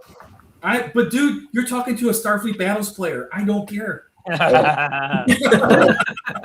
You want to talk about rules? You want to talk about rules? We'll talk about rules. Simple is better. That's all I'm saying. That's true. Simple. I'm not gonna argue that. But Chris, shorter is better too. But there's some. That's not what you meant. Okay, all right. There's some of the range for people out there who see a 3-inch rule book and take it as a challenge. Right. Well, back in those days, Rollmaster was the one that was, No, not Rollmaster. Oh, I love it. I love it. Rollmaster, wasn't that the little device that you'd put your rolling papers in and then roll the 2 wheels? No. I thought that was an actual role-playing system. Oh. And the funny thing was, Middle-earth role-playing wasn't a whole bunch better. We enjoyed it because, of course, we were all huge Tolkien fans. Exactly. Oh, yeah. Who isn't? But it was a little over-complex. You in the corner. Real quick, Sepperton Studios, your comment earlier and your super chat. By the way, thank you, man, for sending all the super chats. The question about whether I think D&D is getting a little crazy. I'm going to say yes. I think it's been like that for a long time. And then you also did another super chat just now and said, I found a box of Magic cards today. Well, good for you. In storage. Dude, you might have hit the lottery. Yeah. That's pretty awesome. Valimar says, did TSR also have a Blood Wars card game? Somebody did. Wasn't Blood Wars expansion for Spellfire? I can't remember. I can't remember. It rings a bell. Yeah, I don't know. I want to say it was a D6 game. Greg would know. Yeah, Dreg would know. Yeah, Dreg would know. But yeah, there was a Blood Wars card game. That much I do. I can verify for you. Bill, I'm a collectible card game by TSR based on Planescape. Okay, that's Bill. I'm going to bring this to North Texas, and we got to play. Yes, I have that exact same in my closet as well. So you don't even have to teach rules. Dude, he's got the flat box. Yeah. Sweet. I got the flat box and the far. I got the 2-inch. Big box too. Yeah. You got the flat and the fat. I got the flat and the fat. Is that what it's called? The fat box? Really? The funny thing is, the reason I bought my War of the Ring game.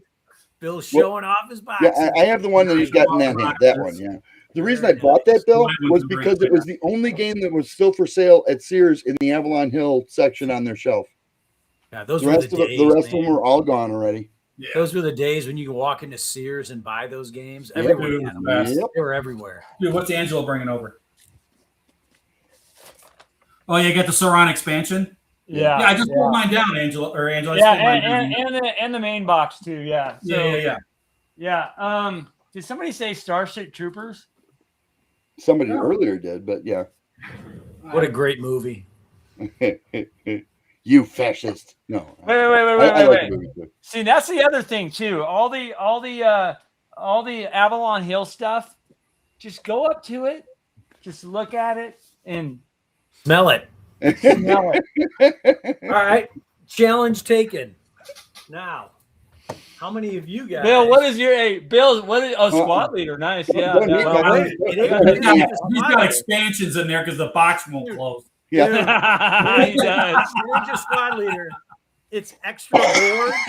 It's freaking extra pieces, dude. They don't give you enough when I play a game. When I play stacks, we play stacks. I So hadn't played a mine, third right like that, yeah. I hadn't So played Bill- mine for 15 years, and I sold it as a result. So, Bill, do me a favor. What does your Starship Troopers box smell like? What do they look like?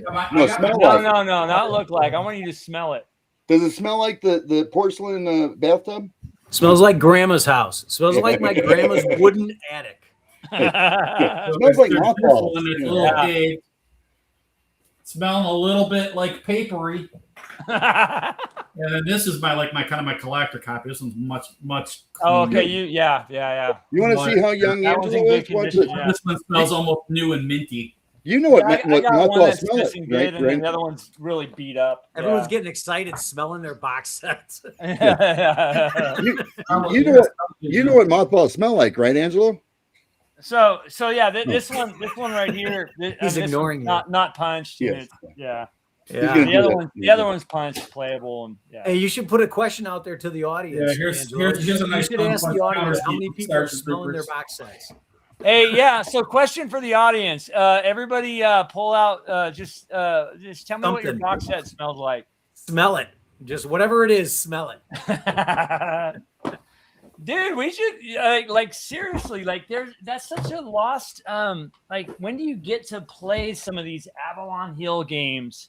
You know, we're always jumping on like well, I mean, Bill, I know you're either running a tournament or Right. you're behind the your booth or you're running around, but man, when do you get to play any kind of Avalon Hill Well, or so two or 3 years ago, I ran I did a Starfleet Battle seminar for people for like a year ahead of time were asking like, oh, can we play Starfleet convention, blah blah blah. And I'm like, well, I'm telling you what, let's do a seminar. Do a seminar, kind of like the history of Starfleet battles in a like a primer how the game's played. Yeah. And then we ran a big game for people who had never played before.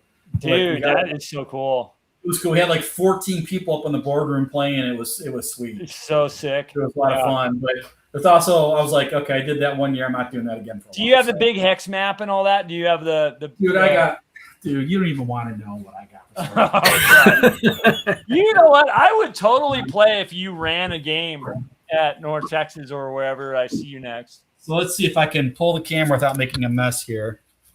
What? Hey, see the narrow cabinet all the way to the left? Yeah. Yep. Here, let me make the screen bigger so everybody can see. There we go. So Yeah. Okay. Here we go. Yeah, very nice. Okay, you got me beat. Yep. Starfleet battles, Starfleet battles, Starfleet Yeah. battles, Yeah. Starfleet battles. I mean, that's the thing, though. People that were into Starfleet battles got into it because it was. I wrote for it, so that was also part of my thing. But we loved it. We played the hell out. We played like our gaming group played a ton of Starfleet for years. We had an ongoing campaign lasted like 3 years. So yeah. There's 2 Avalon Hill games you guys did not mention that are awesome. Which are? Oh, Rick Toppin's War. It's okay. Yeah. I I don't think I have that one. Great World game. War don't One. have it. I've played it. And then you forgot Circus Maximus. Yeah. I never played except with Tim. And I built this bad boy and reshrunk it. Everything in here is freaking. Mine's up there. Yeah, I got a shrink copy up there in my thing. Yep. So Avalon Hill, I'm going to tell you right now, a super under talked about game for Avalon Hill. Gettysburg? Nope. Wizard's Quest. Oh, there you go. It's a fantastic game. It's fun, fast. Huh. What was that one again? Wizard Quest? Oh, it's great. Wizard. What do you want? Wizard's Quest. Wizard Quest. Oh, Wizard's Quest. Yeah. That's Avalon Hill. Yeah. Have you ever played the Dragon Raiders of Pern? That I think that was that Avalon Hill or SPI? I think it was Avalon Hill.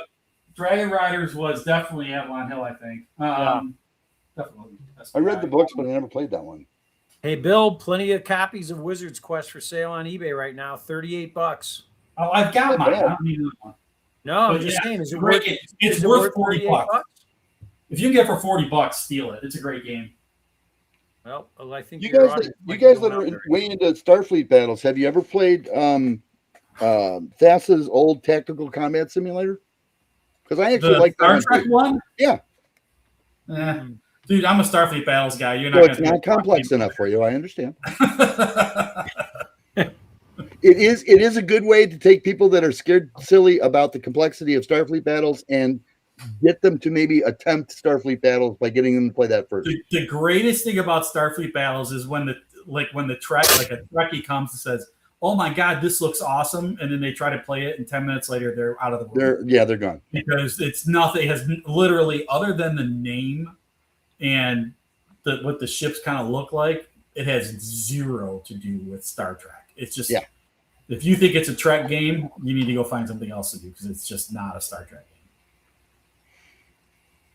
Well, have you played Dragon Roar? That was a serious question. That's a serious. Never heard of it. Dragon? I've never heard of it.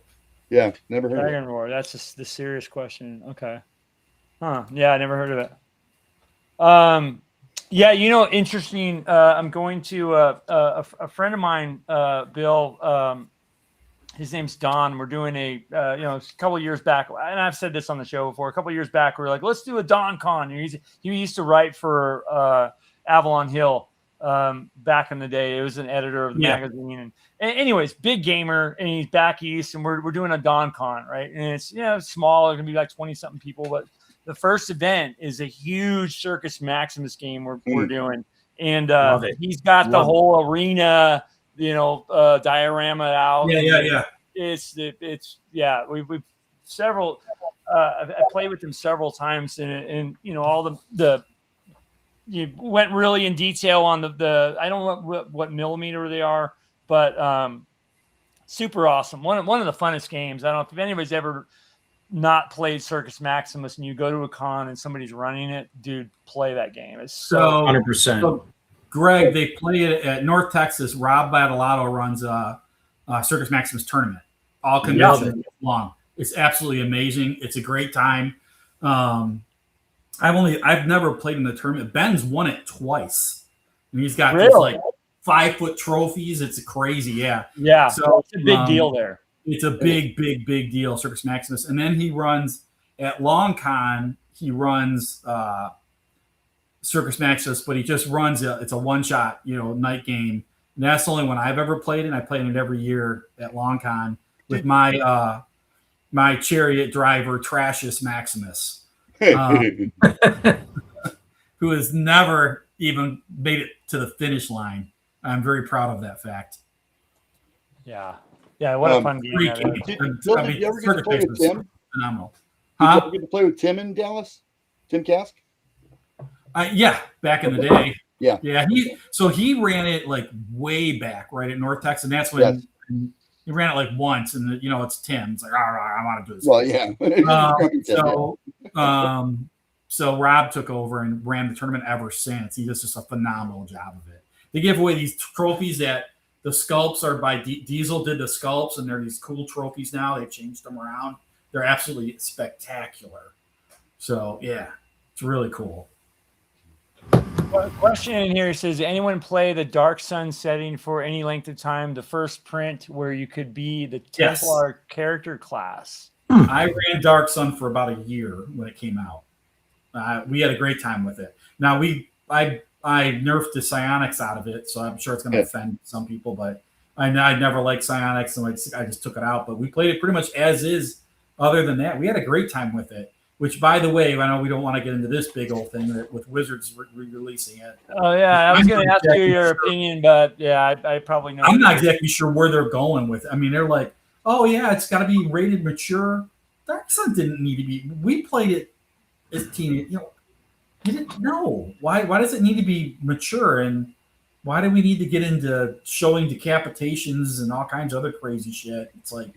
Yeah. Are you talking about the new Dark Sun? Yeah, the new Dark Sun that Wizards is putting out. Yeah. So I'm not sure where they're going with it, but I mean, I love the setting, and we had a great time with it. I do think it is a little Dark Sun to me. I don't know. It can survive as like a campaign you play through once, and I think all my players at the end of it were like, "That was awesome. We don't need to go play another Dark Sun campaign." Yeah. Right. And they enjoyed it, but it was, it's different enough to be fun, but different enough that it's different enough. So Gary, by the way, was not crazy about psionics either. He really wasn't. Yeah, to me, they don't belong in a fantasy RPG. But I'll die on that hill. I just don't. Testify, brother. Testify. Yeah, it's a sci-fi trope. It's not a fantasy trope. Right. So that's funny because I actually today recorded a video that's coming out on Friday about psionics in AD&D, and I do allow players to roll for it. Now I do feel that it's not for it's a 1 in 100% chance. That's right. 1% chance. Nobody would get it. Even though I had a person when I was running OD&D, a paladin, Eric Coe. If you remember Eric, Chris. Yeah. He rolled psionics, but he had such a small number. There's no effect in it. But psionics is interesting. I don't think it's as so. Anyways, I talk about the mechanics of it. It's not as complicated as people make it sound, but it's really about your tone of your game. Do you want something like that in a fantasy Greyhawk world? Does it fit? It's more Thundar the Barbarian Gamma world to me. You know what I mean? It's or Gamma World. It's kind of cool. 100% works in Gamma World, but it's just my parts. But I don't know. I just never liked it in D&D. I mean, look, I love Mind Flayers, but in Dungeon X, we have them. We just totally changed how they don't have. Yeah, that makes sense. But they have magical abilities which mimic psionic abilities in a way, and it's unique to their race. So, but. Yeah, I don't know. I was never a psionics guy, and it doesn't look. If you like it, you like it. That's fine. Like if you read a book, and I know where it came from. It came from that Hero's Journey book, right? The novel. Yeah, I think so. I think that's where the roots were. That's what I read from before. Yeah. Hero's Journey. I would postulate that it came from the fact that 90% of the television shows that were on TV between 1974 and 1978 had psionics in them. Yeah. Had somebody that could see the future or some silly stuff like that. Yes. Yeah. It was really a popular thing in the country at the time. Yep. And if you really rolled psionics, somebody really got it. It really doesn't come into play very often because you have to roll so high, not just to qualify, but so high in your potential to even be able to do anything. You know what I mean? So it's really an interesting kind of, it's a gotcha in that aspect. I do want to go to a comment here, and our Lady Lordship, Blur, just did a message here, and she says, and she's been a member for 5 months, Level Lord, which, by the way, you guys, if you do want to support the channel, there's ways of doing it. One of them is becoming a member. If you'd like, we appreciate it here. It's not necessary, but it is necessary that you subscribe. So do it. But anyways, she says, thank you and welcome to all the new names I am seeing in the chat, which is really true. Seeing a lot of new names tonight, which is awesome. And I am please like, share, and subscribe. We live stream every Thursday and Saturday and strongly encourage and enjoy open community discussions. The end. Thank you so much for that. Nice. Jeff easily could kick Brahms' butt in any competition. Dragon's been around since day one. One of the best dudes. To talk with him a bunch today about some Greyhawk stuff, and it's just I love this community. I love the interaction with all you guys. It's so much fun. And I love Brahms' art, but it belongs in Dark Sun for sure. It doesn't. And then we also do have Psionic the Hedgehog, so don't forget that character. and the poultry guys, Anyone have Harpoon? Yes, I have played Harpoon. Yeah, naval game. What is that? So oddly enough, naval games was never a big thing for me, like for war games. Although I love myself some wooden ships and Iron Men. Now that to me is just. Like the Bronze Age ship. Yeah, just so. Well, Age of Sail. And then Age of Sail. The best naval game ever made. Man of War. Man of War by Games Workshop. It is so gonzo. It's so freaking awesome. Love it.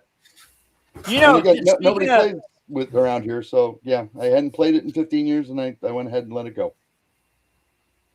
Clown did a premium here. What can I say? What game? Man of War. Oh, Man of War. Yeah. Dude, it's so hard when it came out. I bought a copy, and nobody around here plays it. I haven't played it for 15 years. I let it go. So. Yeah. Where'd it go? Harpoon is like Starfleet Battles with 1980s warships. Well, that makes a lot of sense. The Steve Cole who wrote Starfleet Battles was a Navy guy. Well, so, Harpoon is 1/2000 scale military warships. Modern. We played back in high school, like in the. It's a good rule set. The gymnasium. We would pull out the miniature battleships and fight your World War II ship and fight it out. Yeah. I got a question for you guys, since it'll be again North Texas.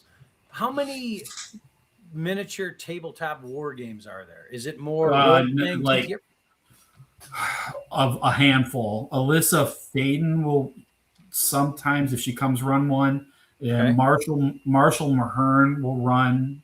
I run a big one, a couple of times, but there's not a lot. There's not a lot. Okay. Any Gamma World? Any Gamma World played there? Oh yeah. I run. No, not terribly much. I mean, I've been running Gamma X Saturday night. Okay. Play testing it, which is essentially Gamma World. I've seen Gamma World at North Texas, though. I mean, there's not. Yeah, there is. But you'll see one or two games. Yeah, a couple. It's definitely North Texas is D&D. Yes, primarily. Call of Cthulhu's right behind it. And when I say D&D, I'm putting them all together. I'm putting all the OSR stuff. All the OSR stuff. Even Shadow Dark is played there. Then you'll have the Call of Cthulhu group. Some DCC, not a super ton. Not like what you see at like GaryCon and stuff like that. And then and that's the majority of what's being played at Dex. Bill, how dare you not mention Boot Hill? There is Boot Hill. Alan Hammock will usually run a Boot Hill, or Steve Winter will run a Boot Hill game. What? Or DM Angelo. There's some other guy who brings his shit with him from the West Coast. Whoa. Wow. Angelo, how dare I've run Boot Hill for the past 10 years, dude. How dare you? How dare you? How freaking dare you? Remember when I said I would put an F in there. Who gives you the right? Remember when I say I'm really busy at North Texas? I never know what the hell's going on half the time. Yeah, that's it. Well, what I'm gonna do is I'm gonna bring my table. I'm gonna bring my table and put it right in front of your booth and run a Boot Hill game. How's that? Just bring it on, baby. Sounds like a challenge. We'll call it Boothiel X. How's that? Well, we're gonna so after Gamma X, we're doing Gunfighter X, which is our Boothiel. Oh, nice. Yeah, so we are gonna do one. Blair, I love Alan Hammock. Yeah, Alan Hammock is freaking the man. Yeah. Man. Well, so it's just wonderful. It was a bucket list item for me this year. Thank you, DM Angelo. Yeah. Blair got to meet Alan at the last. I'm guessing. And her first ever D&D game was with Alan Hammock at Ghost Tower, and that hooked her. Yeah. So, thank you, Alan Hammock. You want to hear crazy, right? So that's an amazing story, and that's the best when you hear that. Yeah. So my son Ben, his first convention games ever, his first 3, was he played in Mike Battleotto's In Search of the Unknown, and he was sitting right next to Errol Otis the entire time. Wow, nice. I'm like, dude, really? So that's a nice break in, and that was the one year that who came? Hickman came that year. It was the only year they ever came, and he was in that game.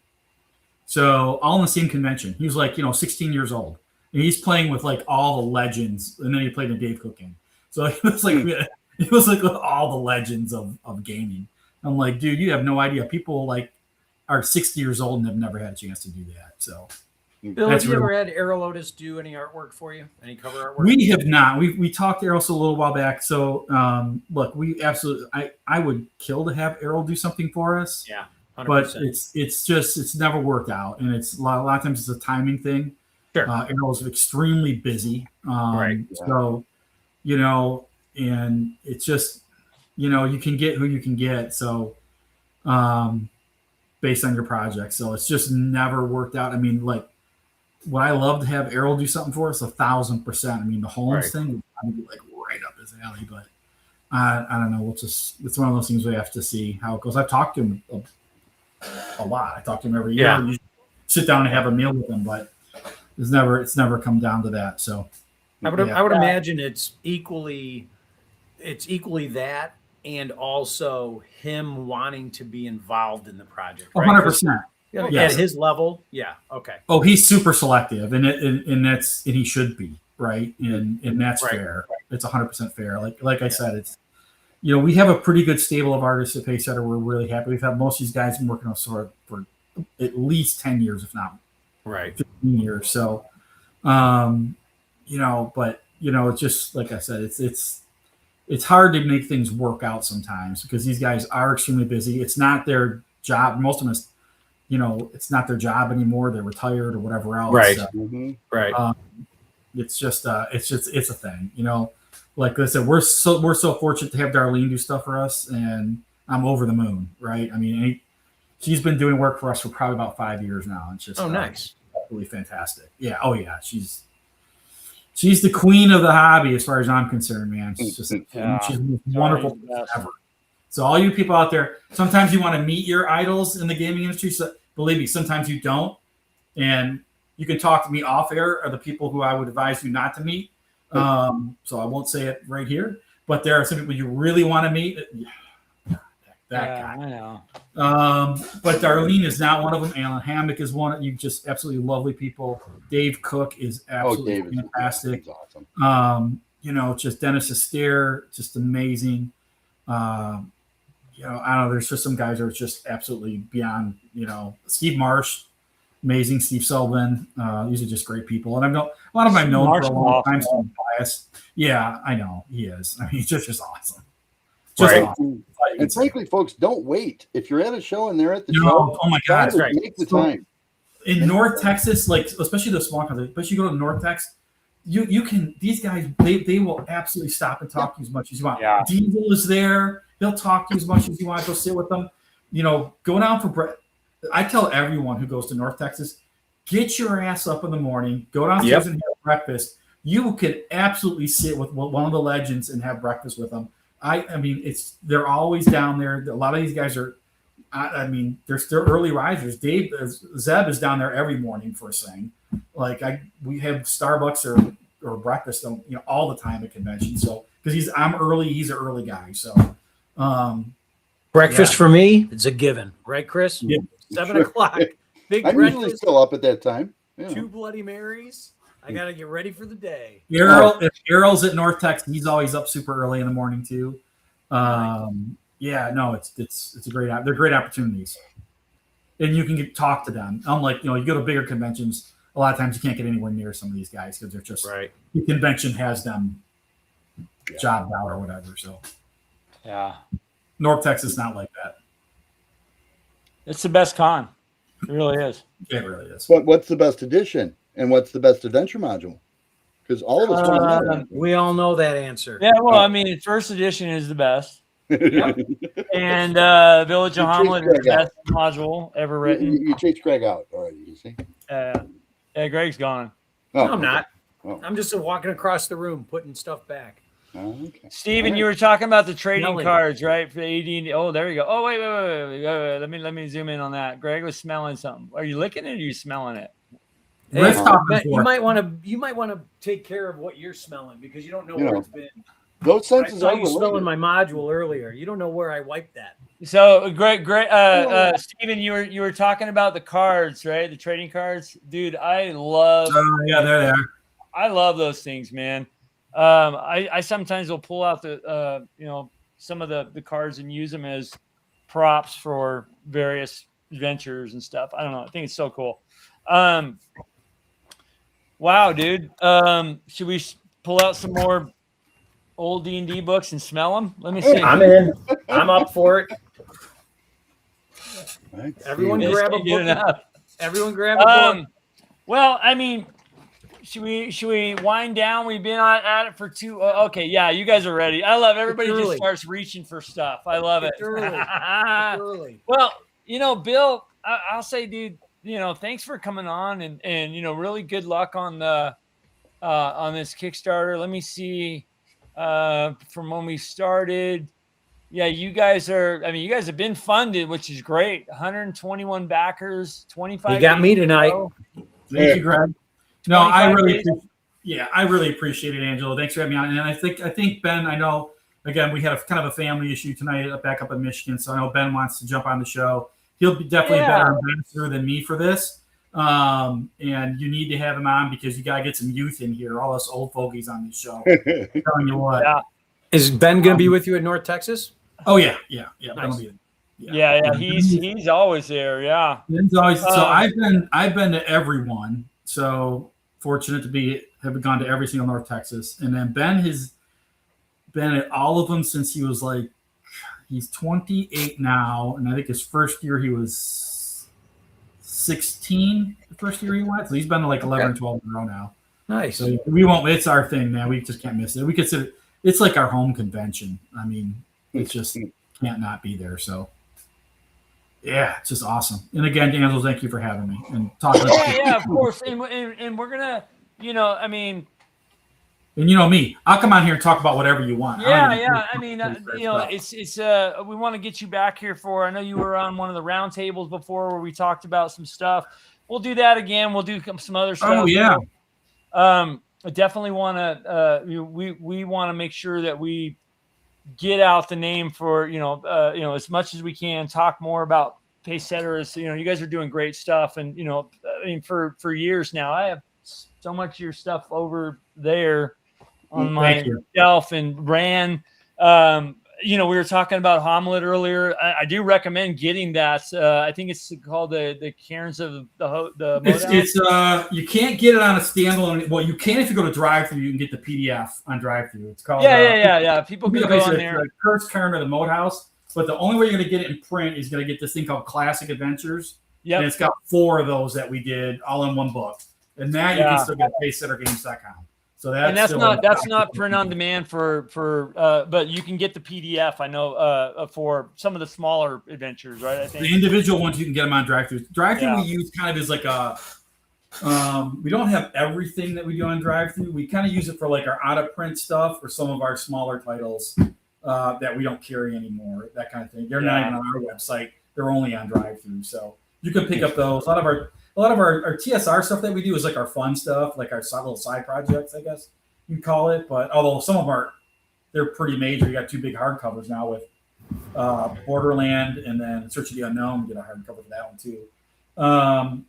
But yeah, they're on drive through. You just want it, and they're super cheap, like $2. So we're giving them away.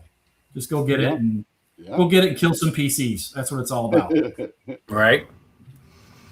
And I'm going to make sure I put the Kickstarter in the show notes. I'm actually doing that right now for anybody rewatching. And I'll put the drive-through link on there too, for your guys' presence over there. All right, thank you, appreciate it. But you should be able to get there too from the Kickstarter Pacesetter Games. I think is just Pacesetter Games. You can find. You type in Pacesetter Games, you're going to find us. Yeah. Yeah. Okay, Steve. Yeah. Okay. Yeah. Somebody from the background just mentioned, don't forget that last super chat. Okay. Well, we were going to get off, but there's a question for Bill. Wait, it's only 10 o'clock. We've only been going for 2 hours. So we're going for another 2 hours. Okay. Because if you guys keep putting questions in, we'll keep going. That's what Bill said he would do. He promised. Okay. He promised. All right. I'll stay on as long as you want. I don't care. Bill, what advice would you give to me as a DM running B2 for the first time? My single player, my wife is needs a hint, a fractional stuff.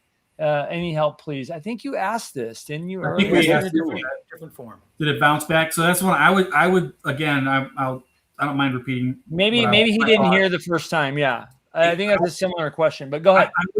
I wouldn't even bring the factional stuff up. Just let them play. Just get your players, especially if you got a new player here. Just get them to the caves and let them start exploring and learn those lessons, right? Because not only do you have a new player, your new player really needs to feel out the game. And B2 is a great resource for that. Let them just explore and find stuff out as they find stuff out. Dude, I would absolutely not use that adventure to start off with anything that's got that kind of complexity to it, like faction versus faction.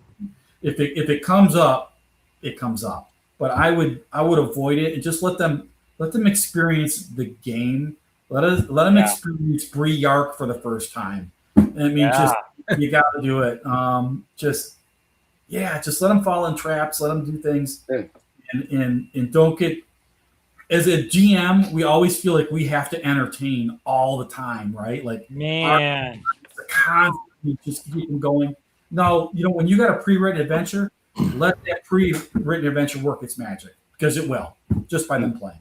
Bill, to bolt onto that and give them a little bit more, what we didn't say is, as a GM, you can give experience to your players if they figure out that linkage between the factions. Yes, right. So maybe that might be a point for the DM as well, is if your player says, hey, I just noticed that, right? There's a link between the hobgoblins and the gnolls, or the goblins and the ogre. You could give them some insight, right? Because as a GM, you have the notes from the module, and you can even award them a few experience points on the go to say, hey, take 50 experience points. And I do that as a GM when, like, thieves pick locks.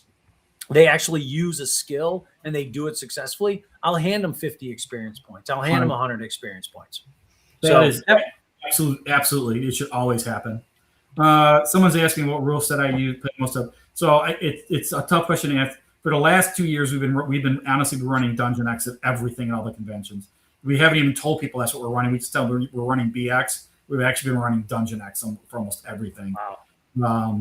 For 2 straight years. But I play mostly, when I do run stuff straight, it's going to be we're going to put under the umbrella classic D&D, and that's anything from Holmes through the Black Box set. So anything in that family, which is essentially all identical anyway, that's pretty much what I run. So I do miss running first edition, don't get me wrong, but we also, our market for our company is classic D&D instead of running for the most part. Yeah. So if you were to assign yourself an alignment, Bill, what would you say your alignment is? Because Angelo thinks he's lawful good. I think I'm lawful good with chaotic tendencies. Wow. Is that possible? The only time it's chaotic. That sounds like blasphemy to me, dude. The only time I get chaotic the chaotic part comes, Angelo, when they just get me irritated about something, and I gotta get on. When I gotta get on my soapbox, it's gonna come. I took that damn test Angelo put out there. I came back chaotic neutral, and I'm thinking to myself, that's the most chaotic alignment. And I'm thinking, there's no way. That's like crazy. He thinks he's 9 points good and 5 points chaotic, and it gave me chaotic neutral. What's up with that? I'm a rules guy. I mean, if you guys haven't figured it out from the last 2 hours of me talking about war games and Starfleet battles, I am a rules guy. Yeah, we've talked about it here before with you for sure. Yeah. Well, and all you have to do to have some doubts as to the lawful good nature of a DM Angelo is look at his DMG, for God's sakes. I mean, that's total chaos. That's total chaos. Yeah. No, that's law. That's law and order. Yeah, he doesn't have to roll. He doesn't have to roll dice. Order and good. Hey, pick up that book and bend it and show us the order. Throwing your rule books at players isn't a great way to keep that. He doesn't have to roll the dice and check the chart to know what the outcome is. He just picks the page out at random. That's right. You know, this is the role we're playing this time. You know. Yeah, out of order. You are out of order. This whole damn call is out of order. Oh my gosh. Does anybody want to hear? Interesting. Yeah, even during the video today when I did for psionics, I literally went to the page in psionics. I think it's page 110 or something like that.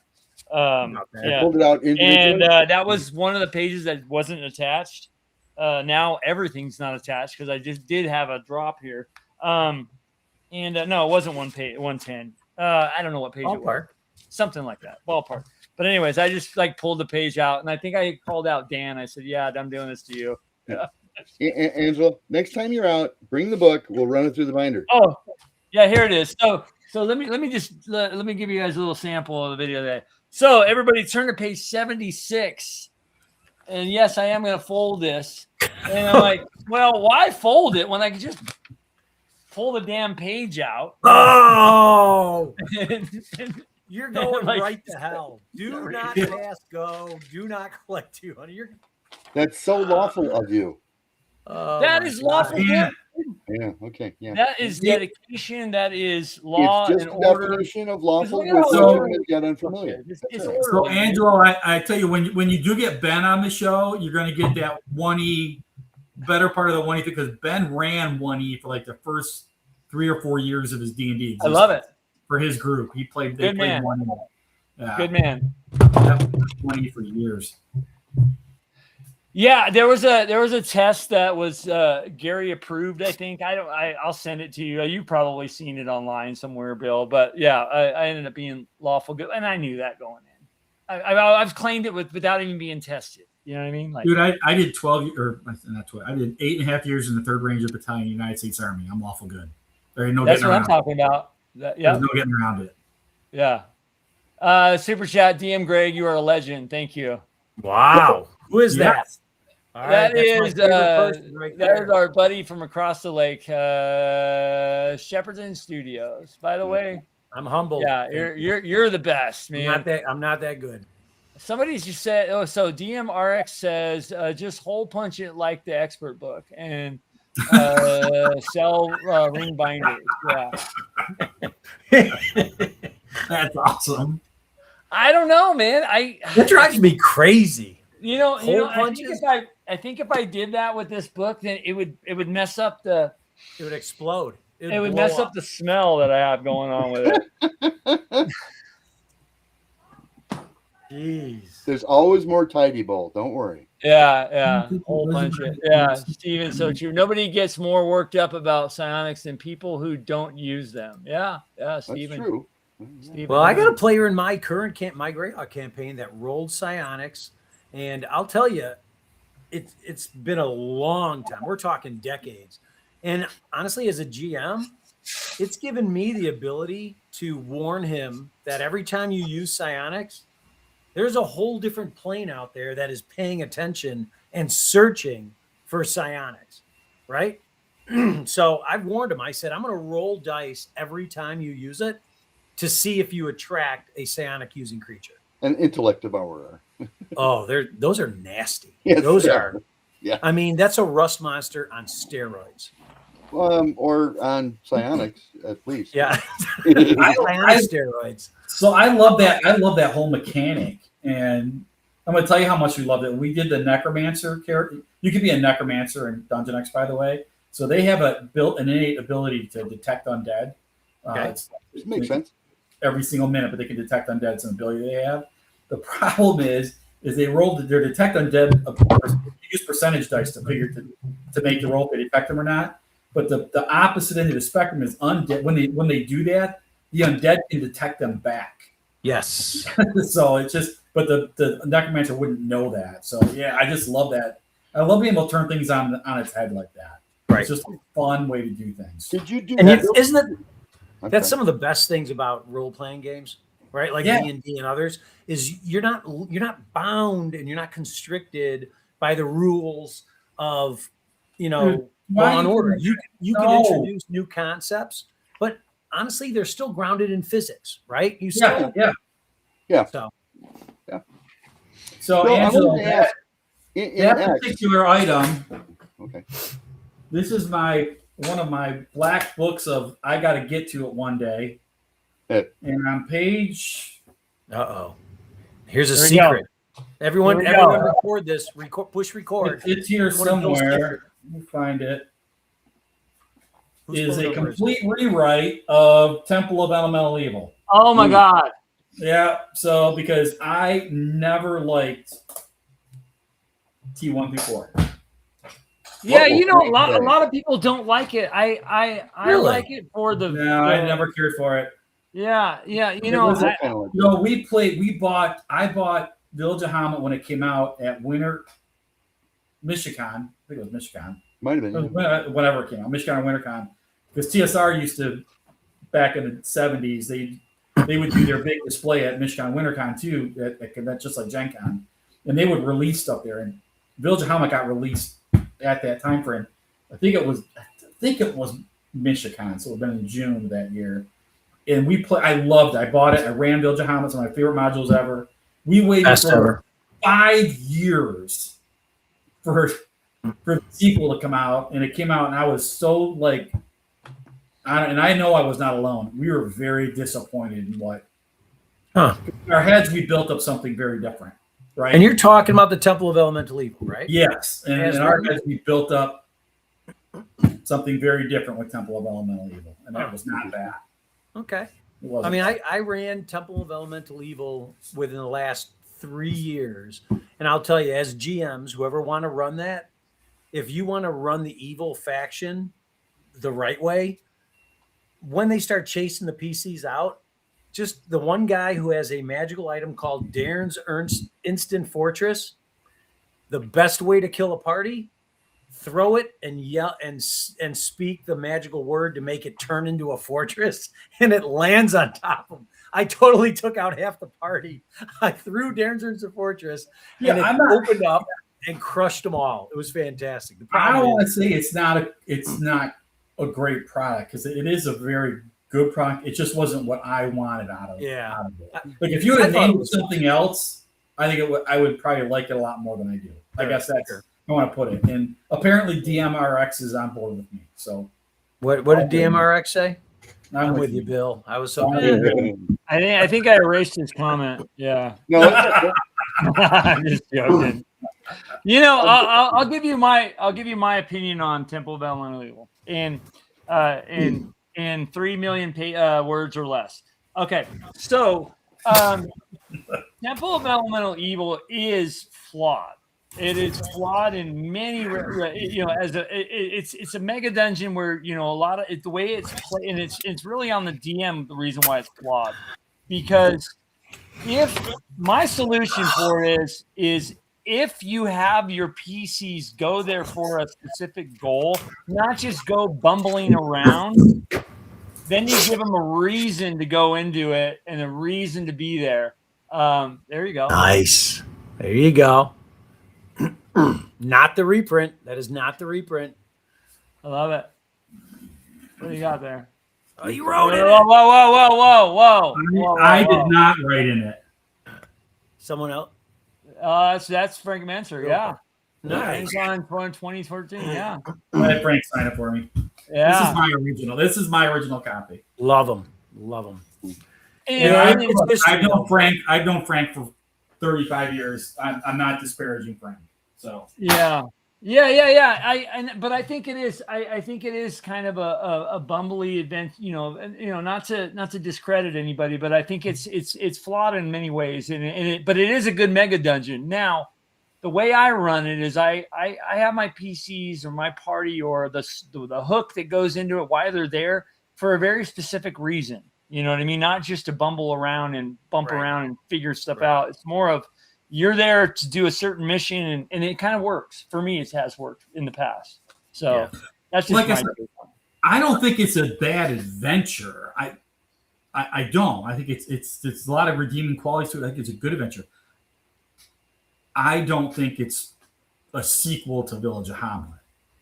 Now, I know that sounds weird. It takes a lot of work to become. It's not what I was looking for. It's not that it doesn't give me the same vibe. I guess I'll put it that way.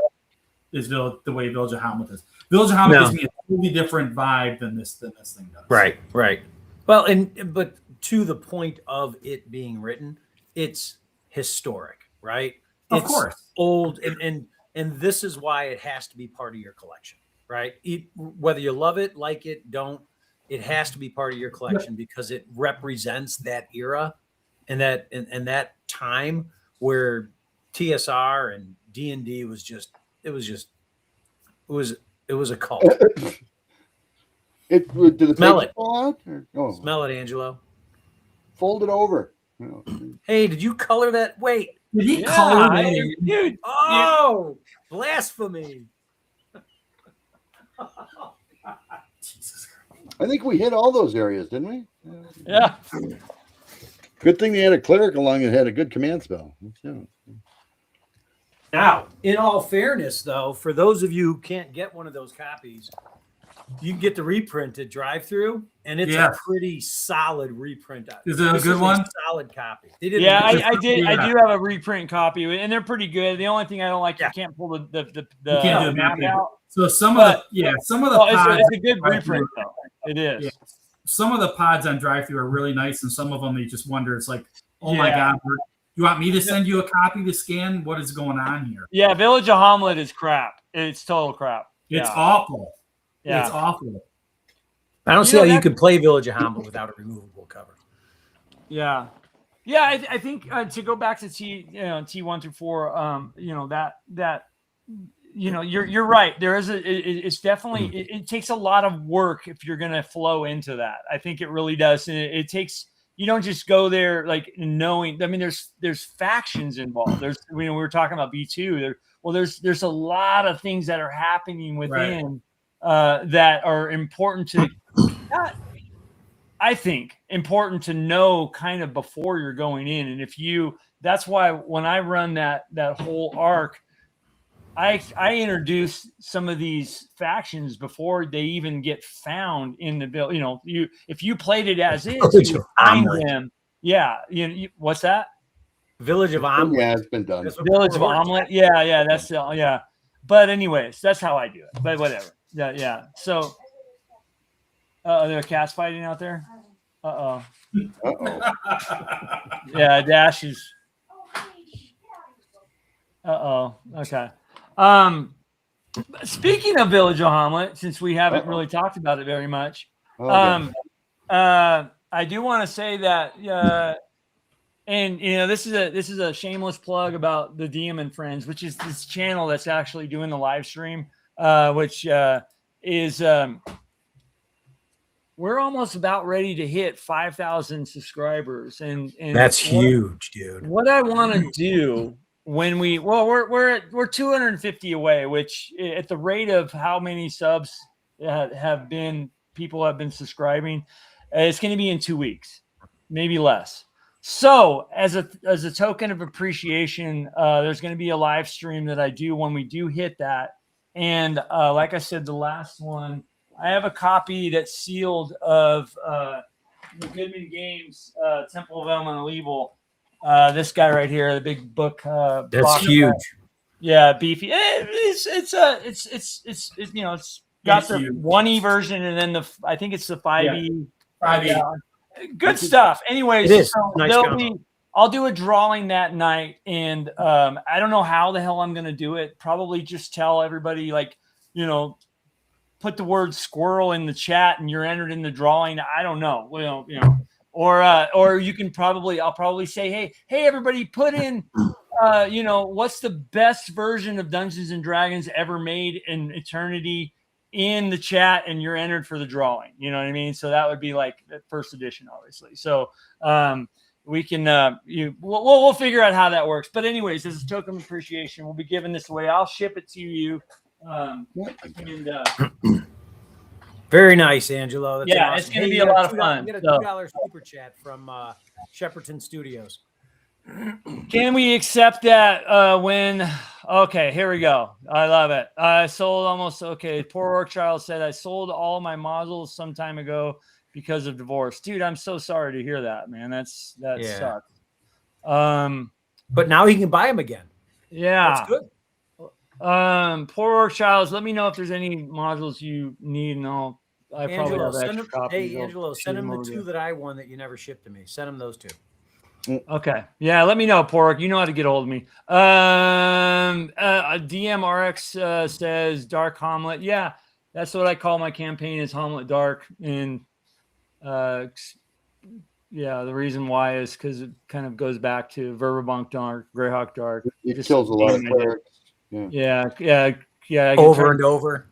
Yeah. Again and again. Yeah. I don't know, how many times have you died in our campaign, Chris? Twice? Only twice? Yeah, those are rookie numbers for me. Wow. But that's why my latest character's name is Ray Chiquit. Well, I mean, you had a character named Harry Balls. Okay, I had to kill it. Okay, his name wasn't Harry Balls. It was Harry Jules. Harry Jules. Okay, but Harry Jules. And then everybody just started calling you Balls. So, Well, that wasn't me, though. Wait a minute. Testicles. I have that card here somewhere. I agree with Angelo on this one. Yeah, I would have killed him, too. You guys don't understand. I'd kill you, too. You don't understand. I am a serious D&D player who puts time and tries to get tone I played and tension and consequences and let you guys tell the story. And then you, Chris, are a slapstick player that wants to show us your balls all the time. And not all the time. It's hard to. Yeah, sometimes you got to have a little, mystery. Anyways, I'm just joking around. Yeah, you've died. Your last 2 characters. Well, Terrior, that was unfortunate. But Jules, how did he die? I can't remember how Jules. I got poisoned or something. Yeah, it was a save versus poison. Yeah, it was a poison trap on that. And so he was playing a halfling thief. And the halflings get a lot of bonuses versus poison, and so he rolled crap. And it was I would have killed him with giant. Yeah. Well, and I could have let Angelo. I'm disappointed in you. Me too. I would have killed Harry Balls off with giant crabs. We've gone through this entire adventure with no loot to speak of. I wasn't going to send the party home empty-handed, even if it cost me my character. It's all right. You know what you guys make me do? I know, dude. Right adventures. No. Okay. Do I get a second guess? Okay. So can I answer a question real quick? What's Farador anyways? So Farador is Farador is kind of like this adventurer school kind of thing that Ben has in his little universe. So in our Kickstarter, it says Adventures from Farador or whatever. It doesn't mean a whole lot other than your character's just kind of a graduate of the adventurer school, and you go off to be an adventurer. Kind of think of like Hogwarts for D&D, I guess.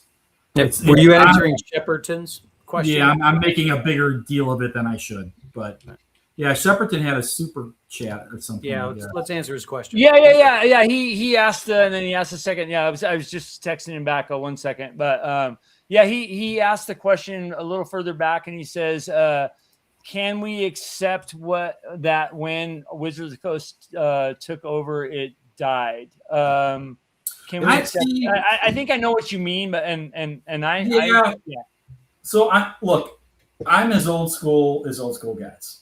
And I want to be. I don't want to be such a hater that everything that Watchy does is bad, because it's not. Right. Right. When they created, like, when they literally saved D&D. Like, people don't want to admit this. Wizards of the Coast saved Dungeons and Dragons from the ash heap of history because that's where it was going. And it doesn't matter if we like it or not. But that's where it was going. Do we have to think every decision they've made has been great? Absolutely not, because they made some absolutely horrific decisions. Bill, I'm going to take that one step farther too, because there was a man who, by the way, I'm not sure I really like him, but he's brilliant, named Ryan Dancy. If you've ever met the man, again, you may like him, you may hate him, but he's brilliant. And he knew that Hasbro was not going to allow WotC to put out source books, to put out adventures, to put out any support material that makes D&D an ongoing hobby. So he's the guy who came out and said, fine, we're going to put out this OGL, and then we'll let all the little guys make adventures for it. Is that okay? And Hasbro, because they're idiots, said, well, sure. Now, granted, there was a lot of crap that came out, but there was a lot of good stuff too. That was 100% Ryan Dancy. And like I said, I don't think, this is kind of throw the baby out with the bathwater thing. So I don't agree with a lot of stuff they do. I think 5.0 honestly is a fan. If you look at 5.0 when it came out in 2014 and go back to 2014, that was a great game. And they really did try to pull back. Better game than 3.5 by far. Yeah, it was the best-selling edition that they had, right?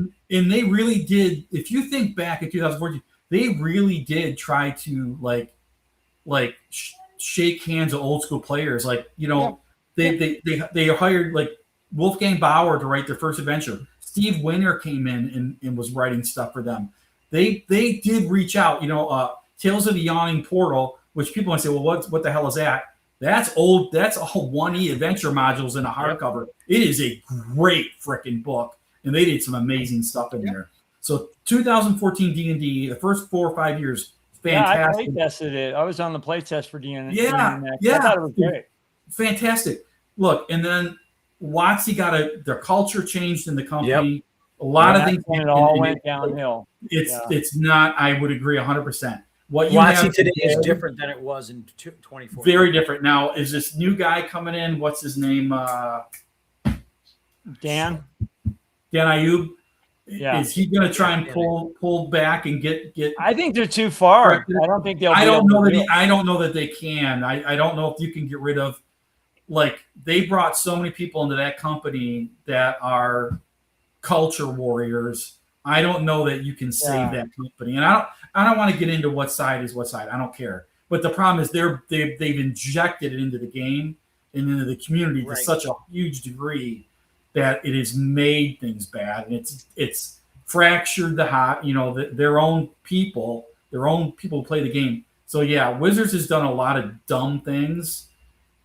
And will it ever get corrected under their stewardship? I don't know the answer to that question.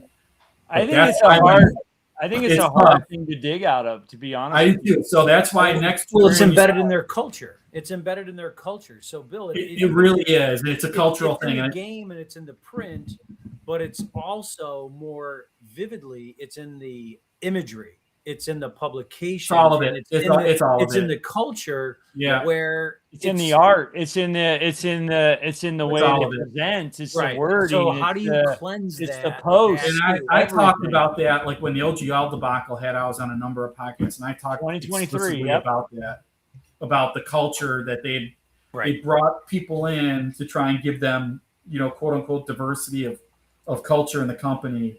Problem is they brought too many people in, and those people brought all the people that were just like them in, and the next thing you know, you don't have that in your company. Yeah, you have a company that's a single tune, right? And that's unfortunately what happened to them.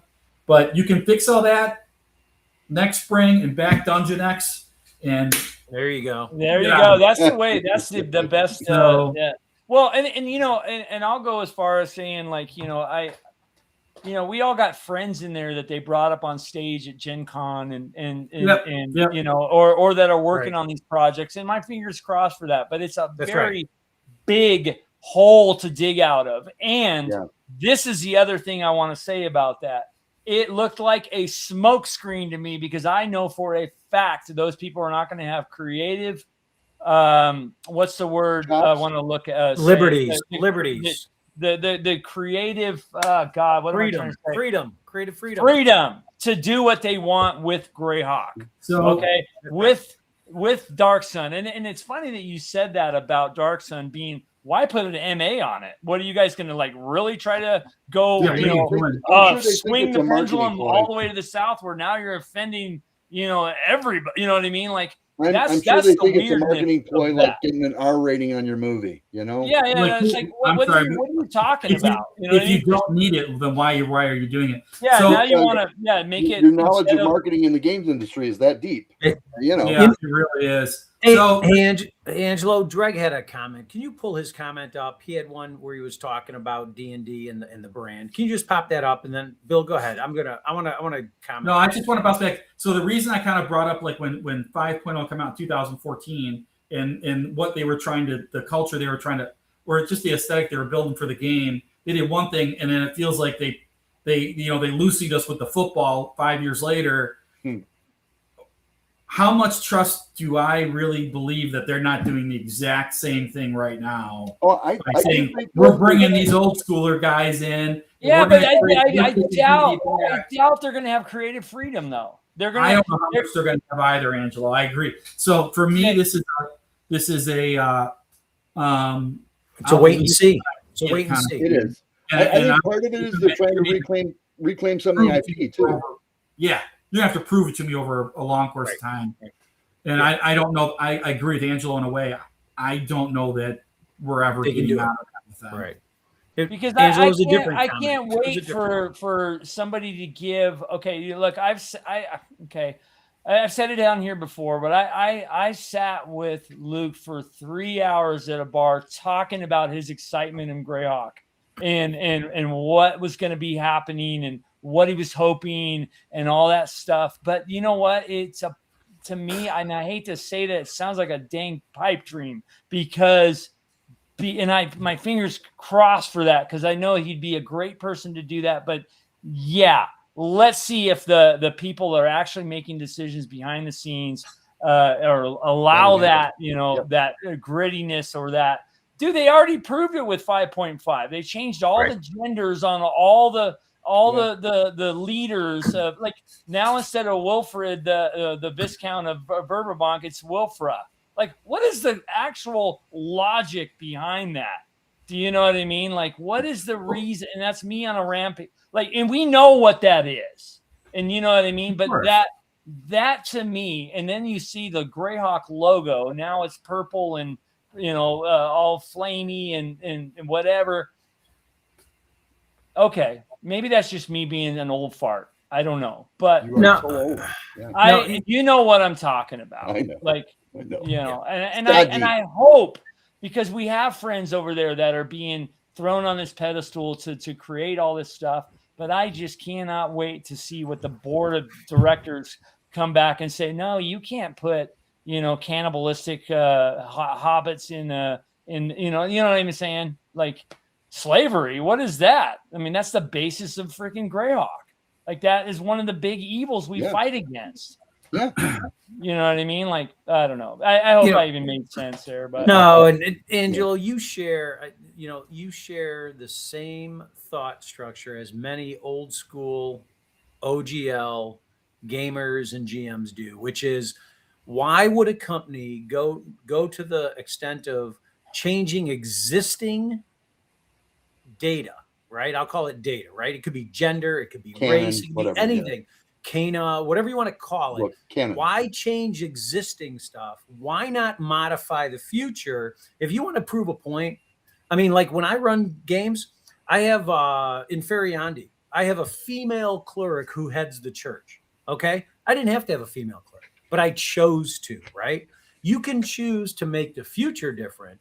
You don't have to change the past. Well, and that's where WotC gets in trouble is they continue to try and reset and reclaim when they should be building new and expanding upon and still using the old as reference. And and that's where they lose the old crowd.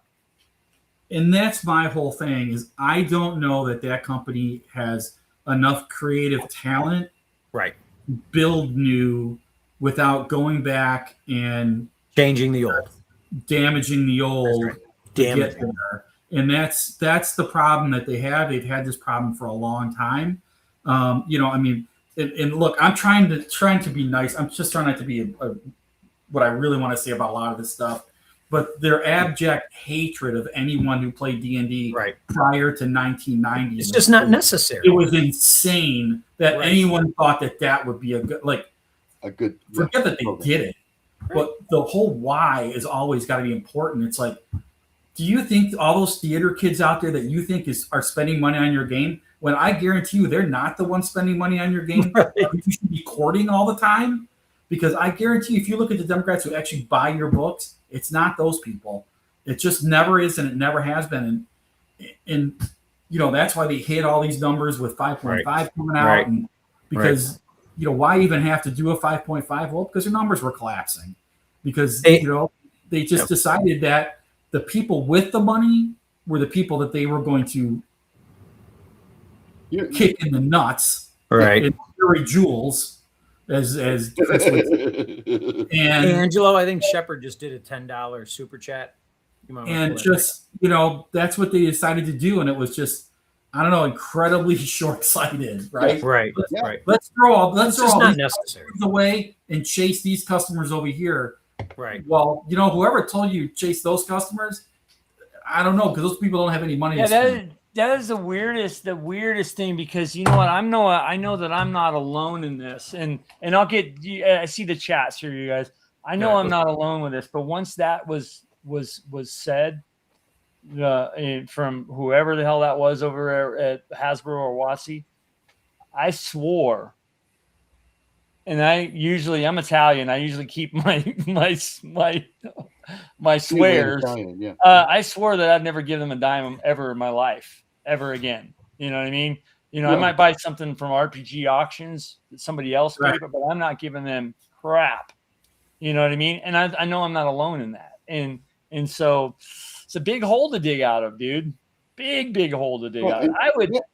There are so many smaller creators out there doing awesome stuff, like you, like you.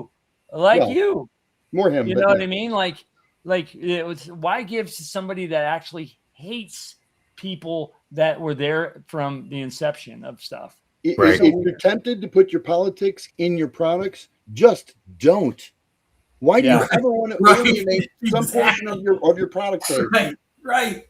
I mean, my God, I get this when I judge the 3 Castles Award stuff, and I'll see somebody put politics in their game. It's like, no, just don't.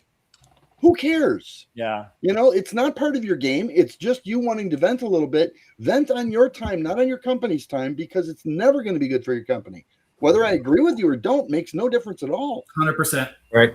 Well, yeah. The other thing too, and by the way, Stefan Studios. Let's do it. Let's answer this one. Yeah, thanks for your super chat there. Dreg, I think is this the one you were talking about? No, it's not. It was before. It was about D&D and the brand being ruined. It's 4 lines. Yeah. No, I missed a lot of chats here. You guys are the best. The other thing too is, can you guys honestly tell me if there's been anything good that WotC's put out in the last 10 years? Can you think of anything? Oh, you know, there were a couple things that. Well, actually, I mean, let's say let's go as short back as far as COVID. Tell me. Okay, yeah, There's been nothing since COVID. I would agree with Bill that I thought 5 was a huge improvement over 3.5. 5 was a huge improvement over 3.5. Yeah, but 4 was the train wreck, right? Well, actually, no. 4 was just poorly marketed. 4 should have been marketed as D&D miniatures. And there's people that love 4th edition. You know, it's just it was a different type of game. You know, 4th edition is an amazing fantasy skirmish game. It's not a fantasy RPG. Yeah. It's totally yeah. 7 Studios. Yeah, maybe we can run an RPG without politics. Yeah, 100%. Yeah, that's exactly right. It's like, why nobody wants that in their RPG. Right. Well, let me rephrase that. No, clearly there are people who want that, and then and Wizards found them all and hired them. but the rest of us don't want it in our RPGs. Okay, no. You know what? When we're playing it, we want escapism, right? And this goes to a lot of pop culture stuff, right? We don't want it in our comic books. We don't want it in our freaking movies. We just want to go watch a movie and watch Arnold Schwarzenegger shoot a bunch of people. We don't want anything else. We don't care. We just want to go have fun. Yeah, you know, right? That is actually hilarious, and you know, I do want politics in my game. I want to know the politics between Furiandi and Valuna. Yes, that's what I want. Politics. Right. I want to know the politics between those two, and if those two united, what would they do against the Kingdom of Ooze? That's what I care about. Yeah. You want to know the politics of the mayor of Greyhawk City. Exactly. Right? But we don't. You know, the thing is, we don't need contemporary, social issues in our games because we play games to get away from contemporary social. Yeah. Right. So yes.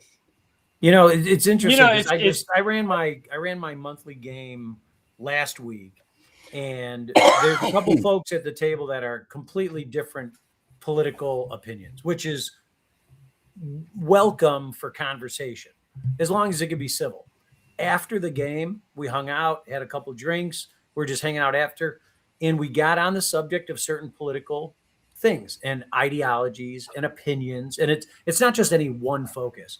And we were at the point where he almost walked away, and then I pulled him back in, and I said, "Hey," and when you get to that point, you have to be mature. And I think that's what Bill, and Chris and Angelo, I think it comes down to, there's a level of maturity. Is, do you bastardize an environment for your political or ideological gain, or do you play a game for the sake of playing a game? And you have to be able to control yourself. And it's just, I think that's what it comes down to, is too much got into the mainstream, and now they can't get it out of the system, so they're going to try. And God love them if they can, right? If they can produce a quality product that benefits all of us through gaming. It's not that's what we're hoping for. It's not that hard to do. Now, I don't know if you knew this, Bill, but when we were all at Eldritch, right? Tim and Frank and Jim and I are of one type of mind, and Frank and Tim were the other. And I mean, diametrically opposed. Yeah. No, you know, Chris, tell me no. Came up. It just didn't interfere with work. Never. And the minute it did interfere with work, the company ceased to exist. Boom. Yeah. Boom. Yeah. Just like that. I mean, look, like I said, I've known Frank for forever, and he is I will call it to his face, he's a crazy ass hippie. And I'll tell him that. Yeah. Metzner. I'm a crazy Republican, whatever, or conservative, but nobody. Jim and I were too. It doesn't matter. It just doesn't. You're right. Matter. It just we're playing games, and he would say the exact same thing. It doesn't matter. We're here to play games. That's right. You know, I helped run game conventions I started helping run game conventions in the 1970s, and you know, there was never a sign on the door that said, "You're not allowed because for any reason." Because there's this politics. There was none of that ever existed until WotC said it all existed at some point. Right. They made up shit out of whole cloth. It's ridiculous. The hobby's never been I still anything think but inclusive, and I hate using that word, but the hobby's never been anything but that, because why? Nobody freaking cares. Nobody cares. We don't care. We don't care. And that's, if you can keep that mindset, you'll be fine. The problem is watching, let it get into their company. It's taken over to a huge extent, including Hasbro, I'm sure. And when companies go down that road, man, like you guys are saying, I don't know that there is redemption. I do think that when the new kids came on board, so to speak, with all of their wonderful ideas, the old guard guys said, you know, if we rewrite this stuff, we can put the horse back in the barn. We can reclaim these IPs, and it won't be open license anymore. And I'm sorry, guys, that horse isn't out of the barn. It's down the road visiting the neighbors. Yeah, it's not coming home again. Right. But I still think, honest to goodness, that somewhere in the back of their head, they think they're going to be able to claim rights to the IP that are just long, long gone. Right. Well, it's beyond that, Chris, it's like Rights the IP, but like I said, by bringing in the people they're bringing in right now, putting out the products they're trying to put out, like Dark Sun. Dark Sun's great. That is nothing but a giant virtue signal by That's them. right. Oh yeah. To try and get the You saw people, that video, right? Because they read the writing on the wall. The people who are 45, 50, 55 years old, 60 years old, have disposable income to spend money on their game. That's a big chunk. Yeah. For people what else are we spending it on? Exactly. So we'll I'll be in Vegas in a couple weeks. Right, and we'll spend stupid amounts of money on our hobby. But you know who's not spending money on their hobby? Are the people who are, like I said, I'll throw them in the category, the theater kids. They are not buying $100 rule books. They're just not doing it. They're because they're paying $8 for they read they read the tea leaves, and they're like, we're gonna revamp D&D, and we're bringing it back over here. And like Chris said, I don't know. I think the horses are out of the barn on this. I don't know. Well, let's they'll be just coming hope with you, Bill, that keeps the hobby alive, because you're going to ignore what they're doing and do what should be done anyway. Right. Well, and let's just eventually you'll replace them, and I'll be asking if you guys take freelance. It's all right. Yeah. Well, and here's my opinion. Let's just hope that Ayub and team produce quality products, or at least a storyline that we can get behind. See, and I think that's what it comes down to is folks focus on the artwork, they focus on the volume, they focus on the Kickstarter instead of the story itself. Yep. When I see, and this is where, like Bill, you say you've been, Pacesetter's been around for 17, 18 years. Dude, I envy you. I've been writing my own adventures, playing first edition D&D for 45 years. And I finally have an opportunity in life to make that shift into putting it to print and sharing it with people. So everything that I produce now is my campaign. It's campaign style writing of old school OGL, right? And I'm just under the OGL, and I just it's a way to share, and that's what I think they've lost sight of. Is they're writing to make money, they're writing to prove a point. They're not writing for the love of the game, the passion of GMing. And that's where I think they've lost sight. So let's hope that the team, because they have a great team put together, let's hope they have that freedom of creativity. So they're not only going to have to do it once, they're going to have to do it for an extended period of time. And if they do that, they can bring people back to invest in their product and their company. And that's just what they're going to do. And like, there's similarities out there, like Star Wars, for example, right? I mean, my God, what a trend. The biggest IP in the history of the planet. Right. Virtually worthless right now, because of what Disney's done to it.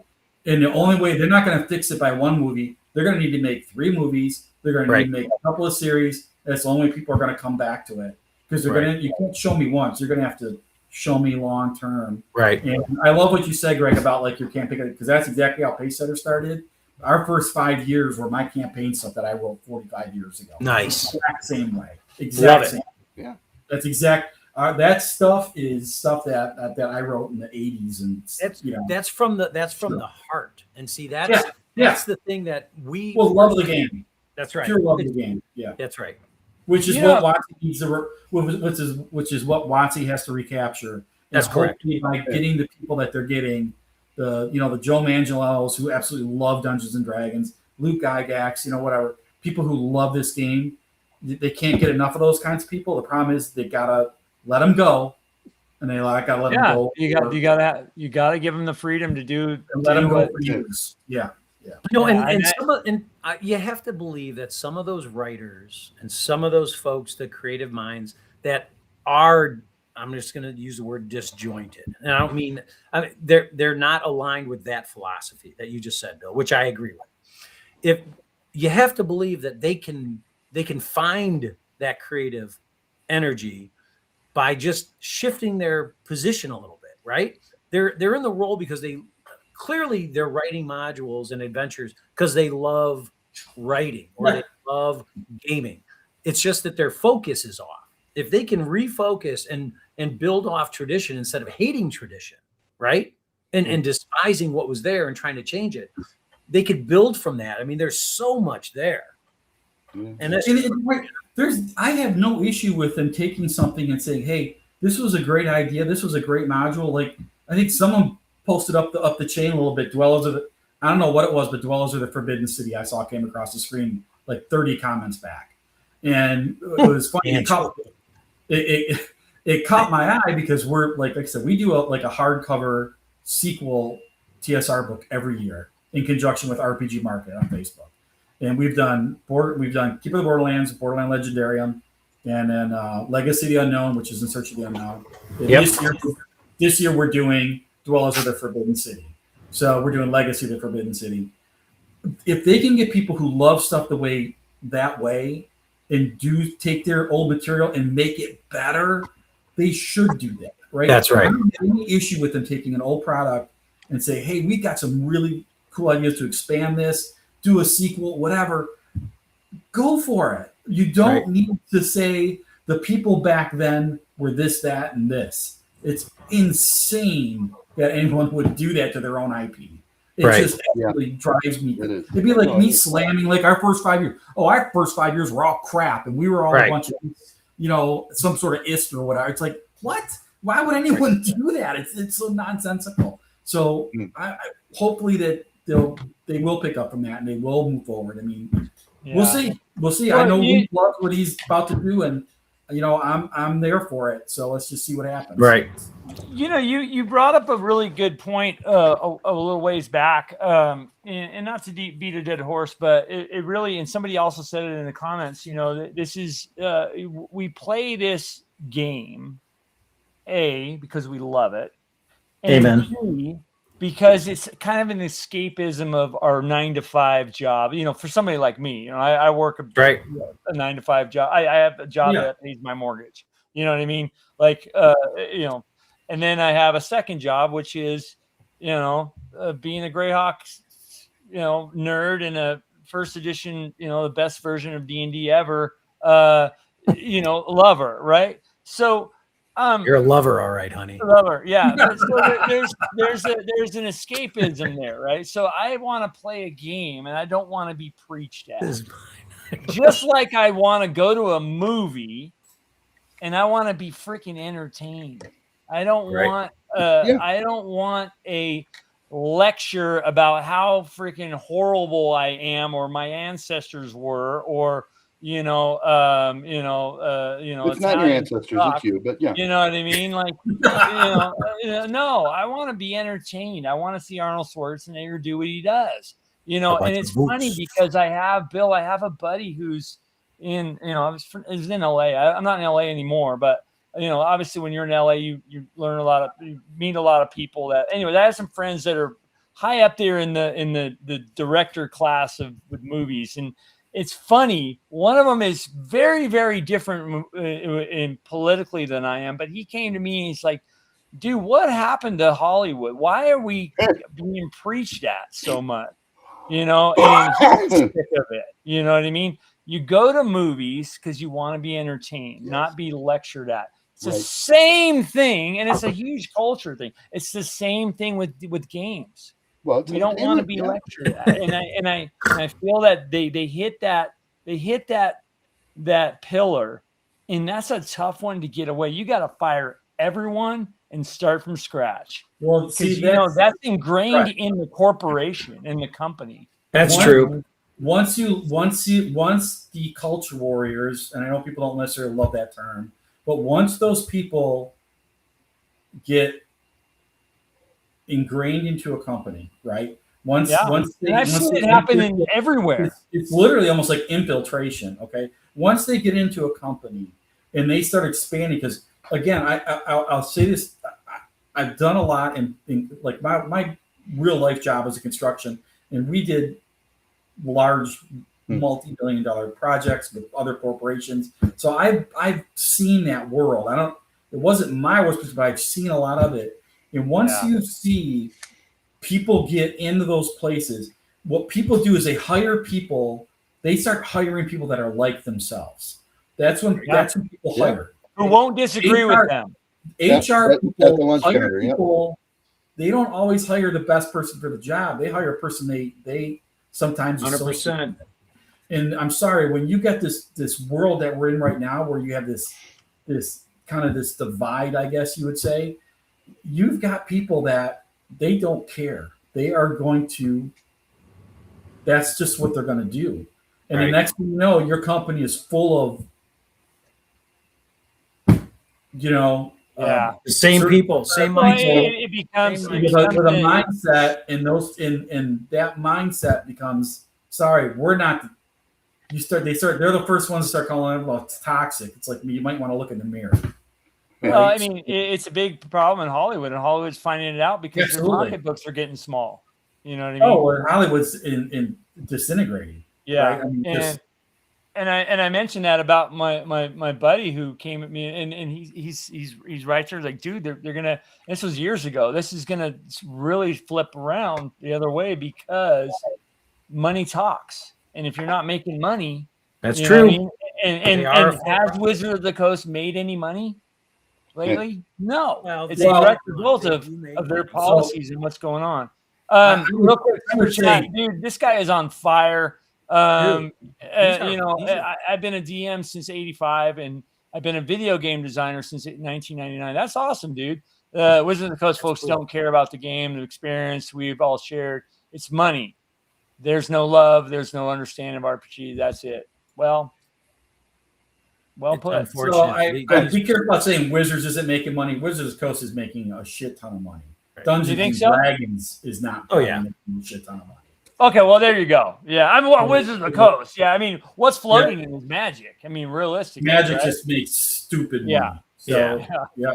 And people are getting pissed about that, too, which is fun. Well, look what they've done. They've rolled out special card offerings, and they've watered down the product. I mean, think about it. People have paid hundreds of dollars for single cards, and now you've got multiple better cards coming out at pennies on the dollar. I mean, right. The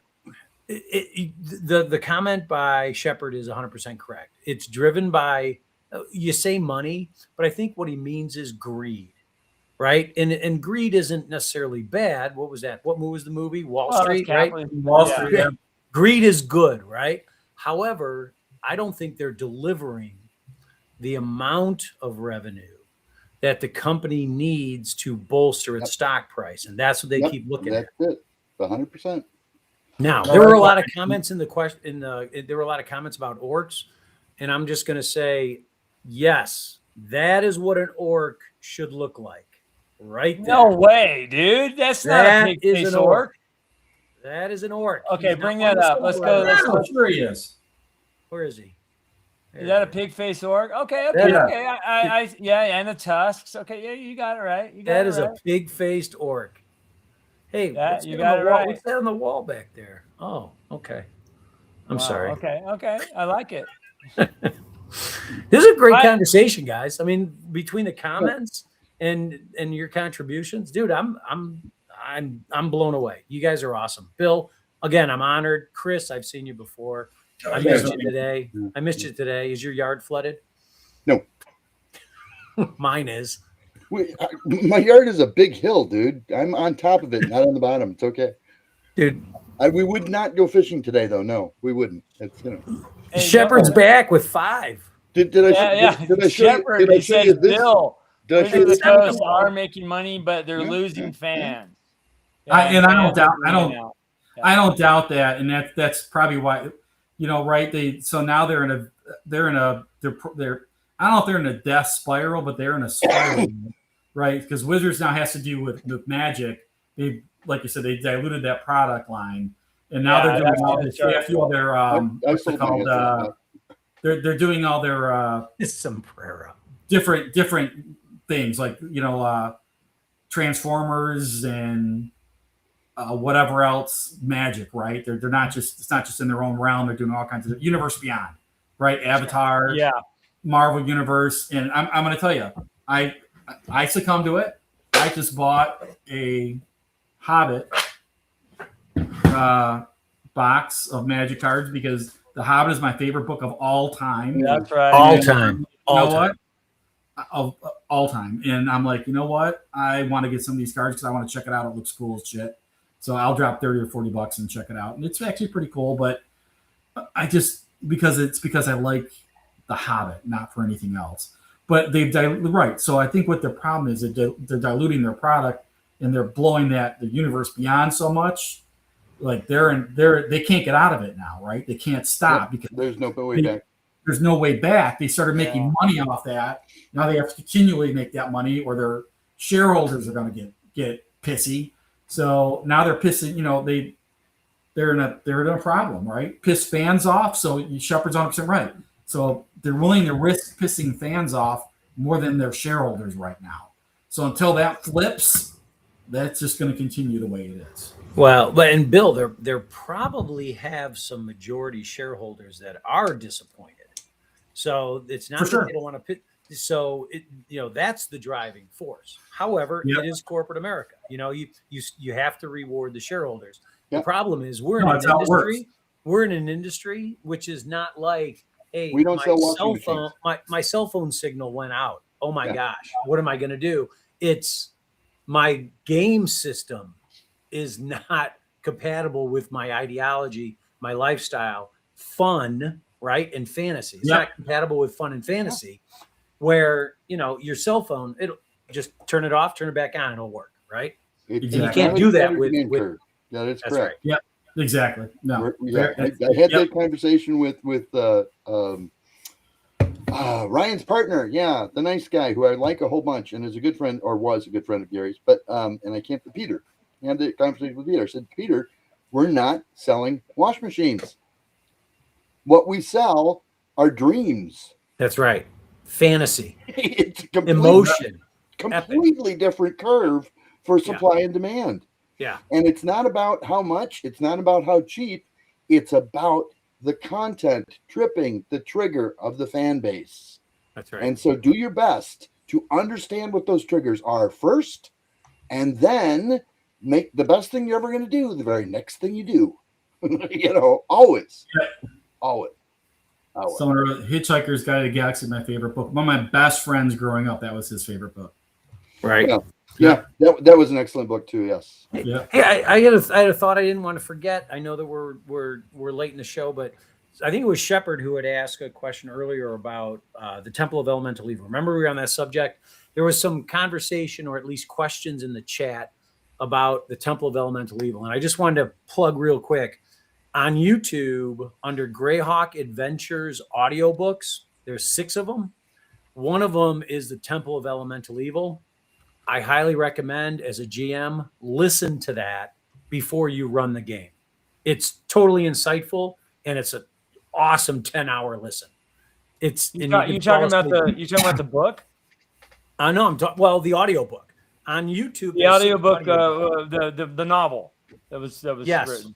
Well, it's basically the Temple of Elemental Evil as a book. That is correct. It's Greyhawk Adventures. And if you type in Greyhawk Adventures audiobooks, you'll come up with 6 different ones. White Plume Mountain, Temple of Elemental Evil, Beneath, so on and so forth. Yeah. Village of Hommlet actually gets plugged into one of them as well. Greg, in your opinion, if you listen to those books first, do you still wind up killing the cleric in the party? If his name's Harry Balls. Well, no. Terry Orr was the cleric because he was a holy Terry Orr. Oh. Yeah. Anywho. It feels like you'd have been dead in 30 seconds. Yeah. Justikar and Asala. You're right. No, Polly Wolf wrote a bunch of those, several of those books. Like, right, there was White Plume Mountain. Reed was his last name. Suma Horrors. There's several of them. I want to listen to because I haven't. I've only read like one of them. Temple of Elemental Evil. Then there's 2 books back. Yeah, I'd be interested. I'm definitely interested in that. Yeah. Yeah, which is Beneath. What is it? It's the Drow. It's 2 of them. Oh my gosh! All right. So Thomas Reed was the author of a lot of those books. No, you had freaking. No. You had. You're talking. I know who you're talking. But for Temple of Elemental, that was Thomas Reed. It was a good book. You should read it if you're interested in. I think you're thinking of Ralph, though, aren't you? Ralph. No, I'm getting old, man. I got them all. I've listened. I go to bed listening to them, for God's sakes. Salvatore. No, you've got Greyhawk. You got White Plume Mountain is by. What do we have here? Salvatore's gosh. the music guy. A guy. It's a guy. Hey, Well, Thomas Reed was the one that wrote a lot of the Temple of Elemental Evil one. Yeah, that's the author.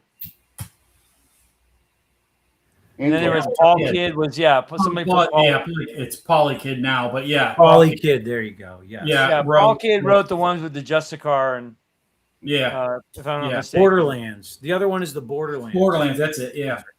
Yeah. Those are crazy. By the way, those are crazy expensive. If you want to get yourself an actual copy of one, unless you find one at some used bookstore cheap, you have a hard time finding those at any kind of decent price. Okay. Yeah, Paul Kidd did Descent to the Depths of the Earth. That was one of the 2-part books. Yeah. Thank you, boss. And then this what's this that popped up? Some guy named Greyhawk Adventures, Jim Ward's Forgotten Masterpiece. Oh, I'm sorry. Gygax hit a religious war in his starter village. What the hell is this DM Angelo guy? Oh my God, I don't know. That's the same guy who thinks there's like a armory buried underneath the Welcome Wench. I know, and he's got what? Oh, he's got them all. Okay, fold them in half. But he's got fold them in half. I dare you. Look at the flexing going on here. A real man. Yeah, I mean, they're mixed. I mean, I think the Temple of Elemental Evil one is okay. I mean, I don't know, but yeah.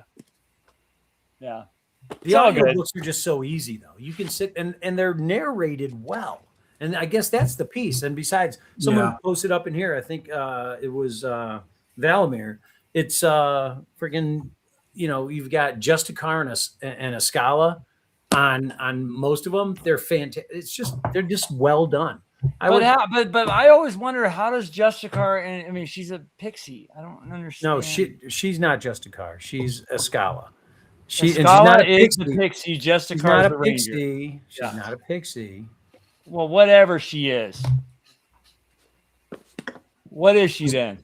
She's a 2-foot tall chick. No, she's not. She's a fairy. She's a fairy. She's a fairy. Exactly. Nobody touches the fairy, right? Is she a fairy? Nobody touches the. Someone in the chat knows. Nobody touches the fairy. Yeah, she's a fairy. Team of Horrors mint condition in a used bookshop. What did we say about not bringing politics into this, Greg? What was that, Chris? What did we say about not bringing politics into this? We don't. She's a fairy. Oh. Yeah, but she's a fairy who was given. I thought she was a pixie in it. Wasn't she a pixie? She's a fairy. No one touches the fairy. Oh, okay. That's what she says in there. Yeah, she says that. There you go. Look at that. I Jimison knows. Yeah. Send that guy a $5 super chat. Send him a $5 super chat. Hey, Basil Bundro, hello from Minnesota. Good. Yeah. He's a trollop. He's a trollop. Sounds like somebody pulled out their DMG and rolled some dice. Yeah.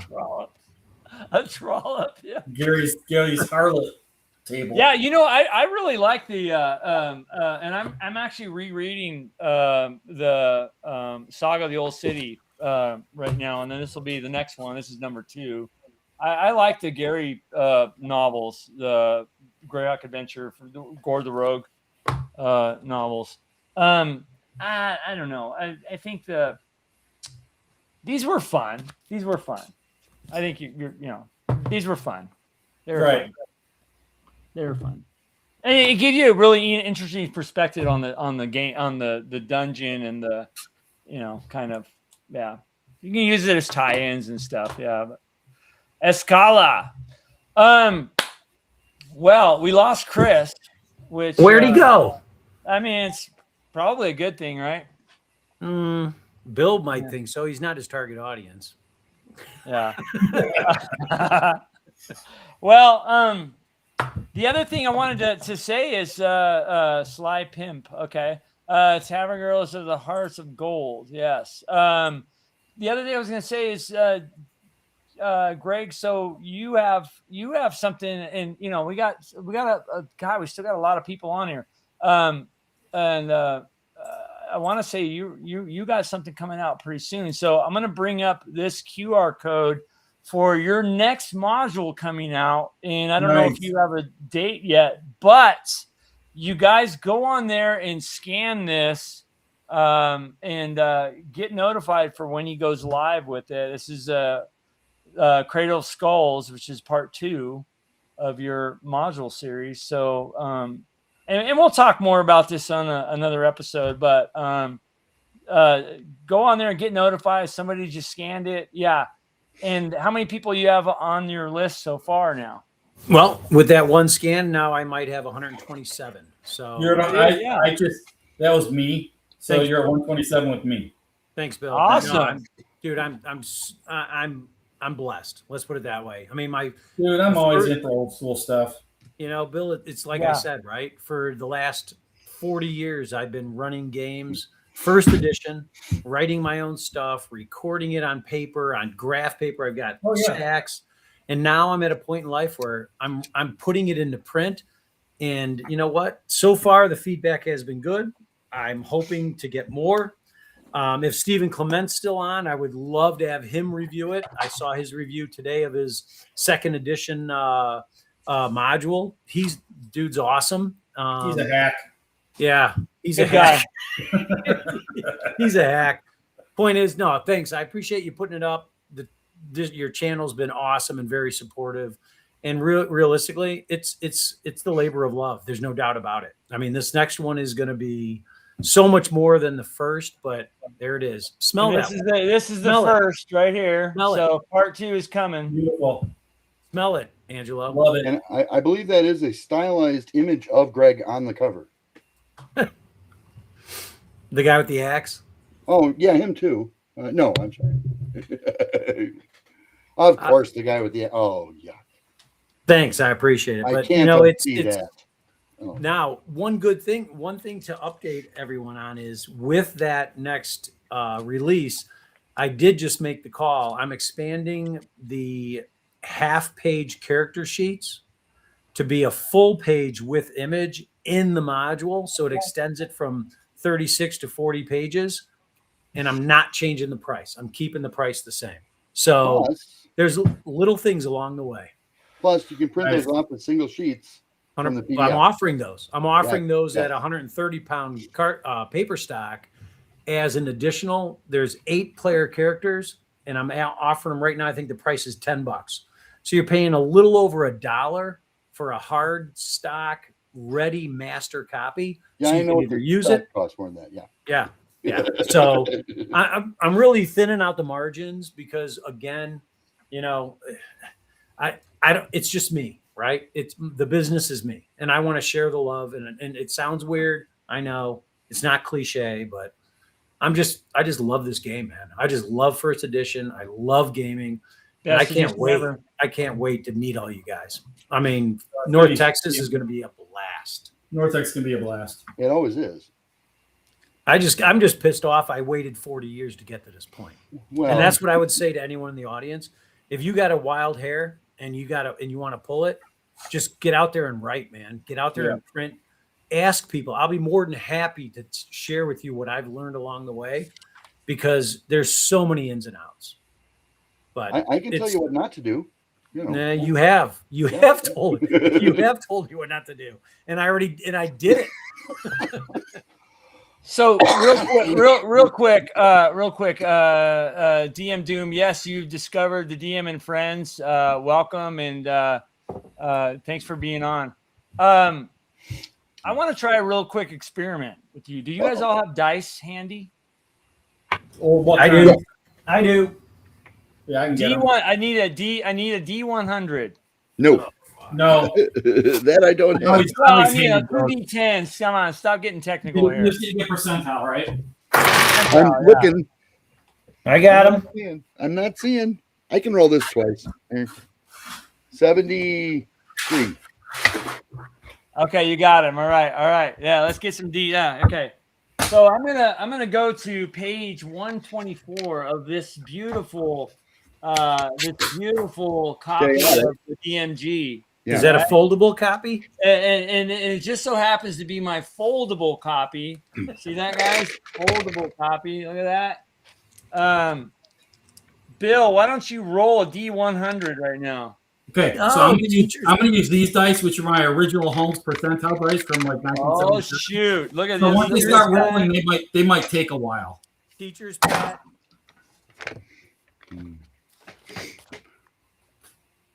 81. Oh, 81. All right. Well, it looks like you've been blessed with the scepter of might. Damn. oh. Wow. Yeah. All right. What about you, Chris? Come on, D100. Okay, what's the number for prayer beads? 34.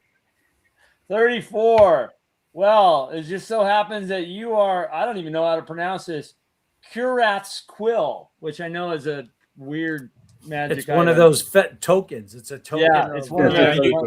You got a rock, Chris. You got a rock. All right. DM Greg, come on. That's right up there. All right, here we go. Right below Iran, right? Yeah. I rolled a 30. I think I got a quill too. A 30 is the Iron Flask of Termini the Merciless. Oh, that could be good or horrible. And I believe it's I and okay, I'm gonna roll. Okay, boom. Okay, I rolled. Look at that hey, roll. What's in my flask? You gotta roll what's in my flask. Hey, don't. Hey, what's in my flask? That's what I want to know. Yeah, what is in your flask? Well, I'll tell you what. Being the lawful good cleric that the lawful good paladin that I am. Guess what I rolled? Oh, phylactery of no. The Mace of Saint Cuthbert. You did, of course. You did not. You're so. Hey, I want to know what's in my flask. Go to that page with the flask of merciless. I'm guessing Scotch, but you know. I don't know. You roll it. You got your DM. Look at it. So, anyways, just so you know, you guys, yes, this is a foldable copy of the DMG. All right. Okay. Oh, and I'm gonna probably mess some pages up in there. And this channel is not just about having fun and games. It's also about advice and counsel. One of the best dice that a DM can have is the body dice. You have to have one of these. Googly wants us to roll on the harlot chart. Ooh. What kind of harlot we get? Isn't that an inner city thing? Oh. The harlot chart. What is the harlot chart? I need to know. Chris knows. It's in the DM guide.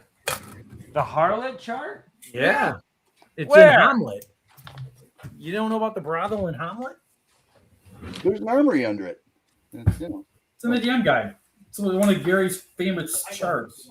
The harlot chart? Wait a minute. Yeah. What am I tripping on?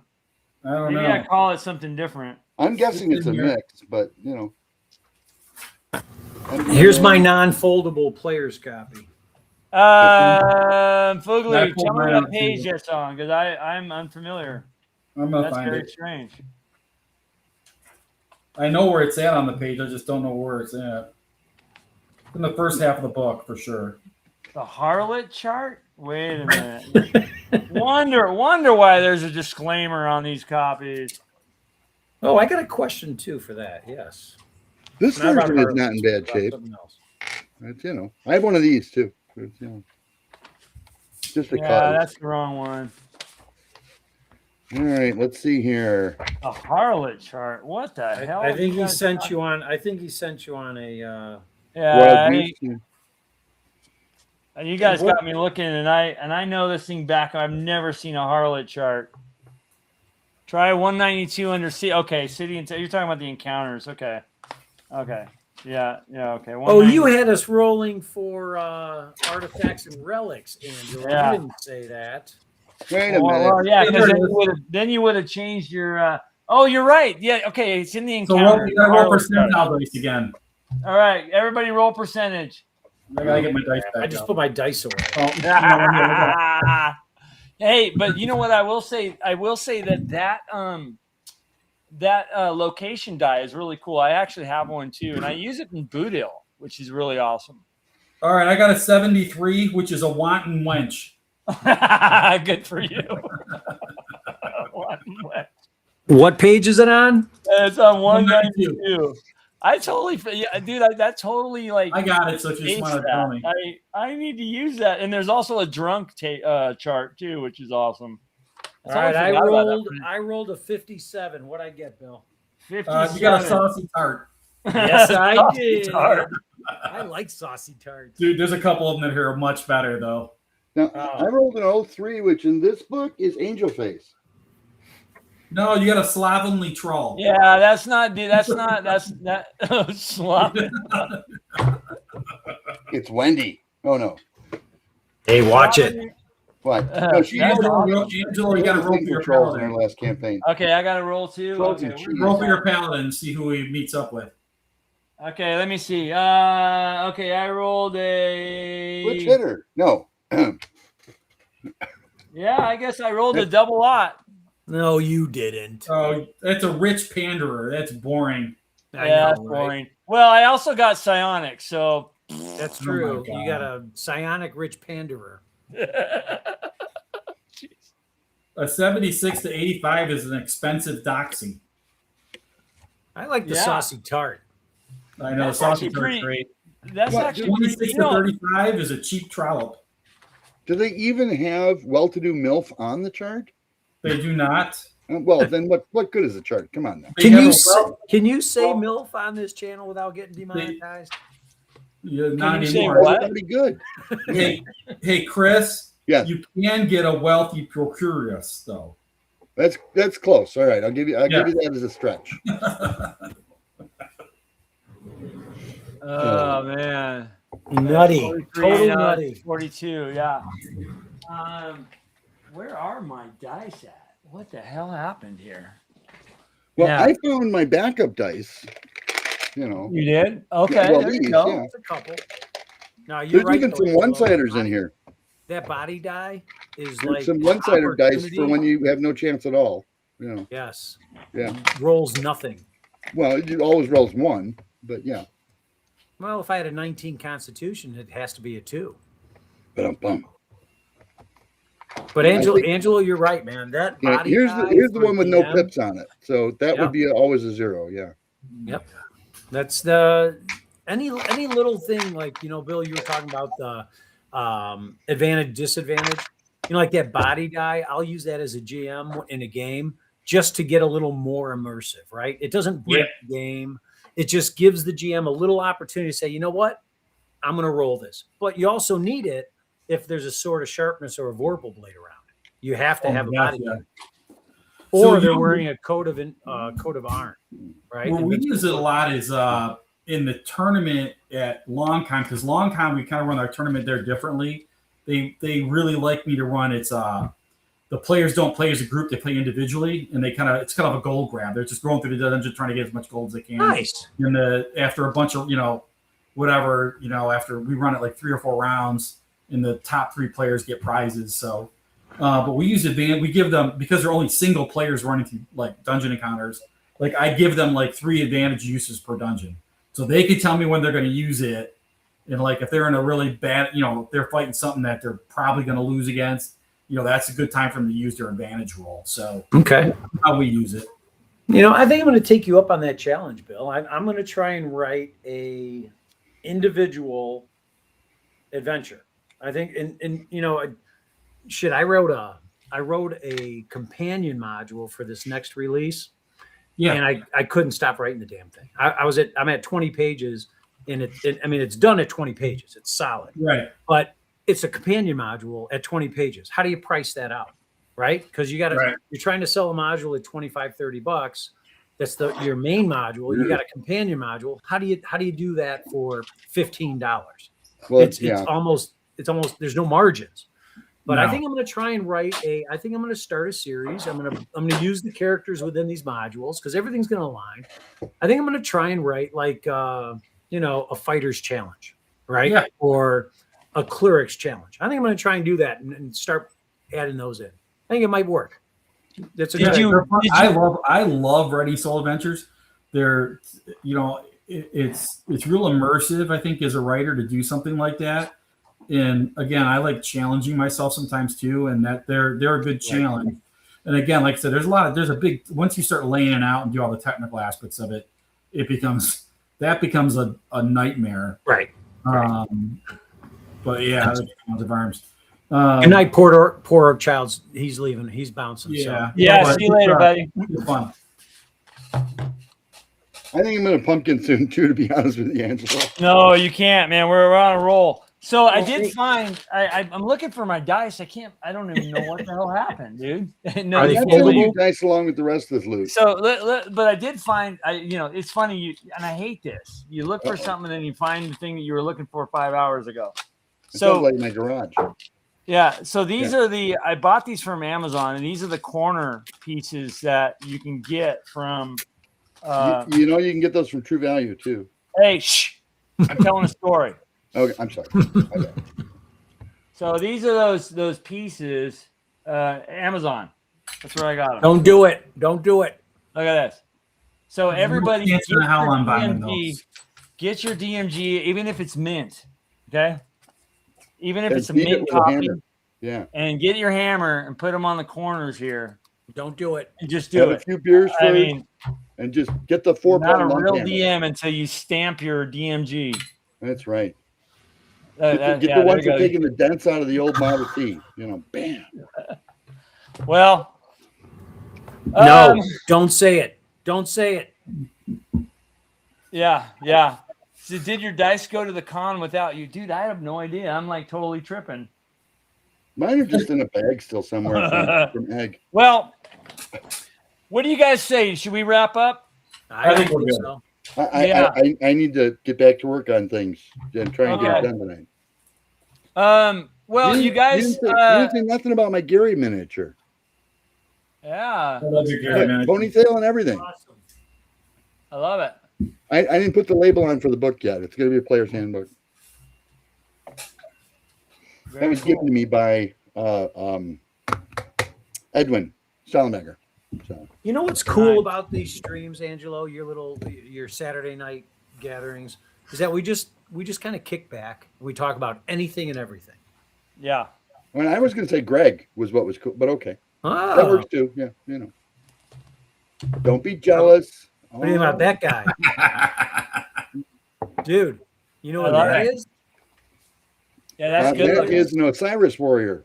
That is one of the bosses from what comes after Sands of Nice. Time. This is the third module right here. Oh, Dude, it's already being written. I just love it. Just love this game. Oh, hey. How do I that's the get a hold Fang of it? Queen, baby. Hey, can I have that? No, Why? It's Angelo. that's the Fang Queen, baby. Shoot, now I'm gonna have to spend the next 10 hours reorganizing all the pages because they're all out of order. Or Why would you do that? you could donate it to the round file and get another one. No. Just thinking out loud, you know. All right, I'm gonna spend the next hour looking for my dice. I don't even know what the hell. I mean, I got this box over here, but those aren't my ones I play with all the time. You know where they It'd be are, like, right? it'd be like me losing my beat up DMG. I'd lose my mind.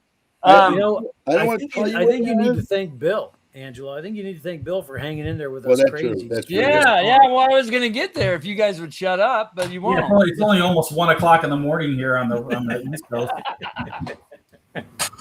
Woo! Dude, Bill, thanks so much for coming on. Okay, Well, it's you guys my gonna- pleasure, man. Are you guys gonna promise not to talk while I thank him? Wait, over here. Are you guys gonna promise not to say anything? Okay. Yeah, Bill, thanks so much for coming on, dude. I appreciate it. And we'll get Ben on here soon, and I'll reach out to him and we'll talk more about what you guys got going on, Pace Setter. We appreciate that. We really do. But anytime I can come on and just talk gaming, man, I'm all in. I'll talk. We're gonna do that. I do want to, as a very last kind of just push to maybe if some people haven't seen, guy, there's still 29 people in the chat, which is amazing, guys. I love That's you awesome. all. I will bring up the QR code for your current Kickstarter. You guys go on here. Let's show Pace Setter Games some love in simulations, if you want to do the long name, some support, and go on there, check out what they got going on for this choose your own adventure path style books that, you know, I know Ben's super excited about them. I talked with him at length the other day, and it's just you guys put your heart and soul in your products, and we all love them. And kind of like what I said earlier about that other company, there's so many companies that I love out there. You guys being one of them that put out quality stuff, and that's really all I need. You know what I mean? And so you guys keep raising the bar every time you do something, and so. You guys check out what they have. You know, the reason why I have people like him and him on here is because we're a community here and we want to support each other. And that's what it is. It's not about, you know, oh yeah. No, it's about this good stuff. And so we really appreciate you being here, man. And so, yeah, you guys get on there.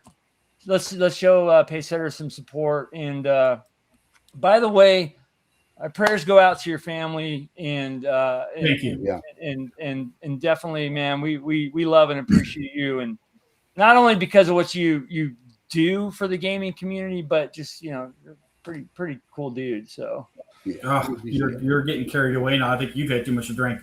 But yeah.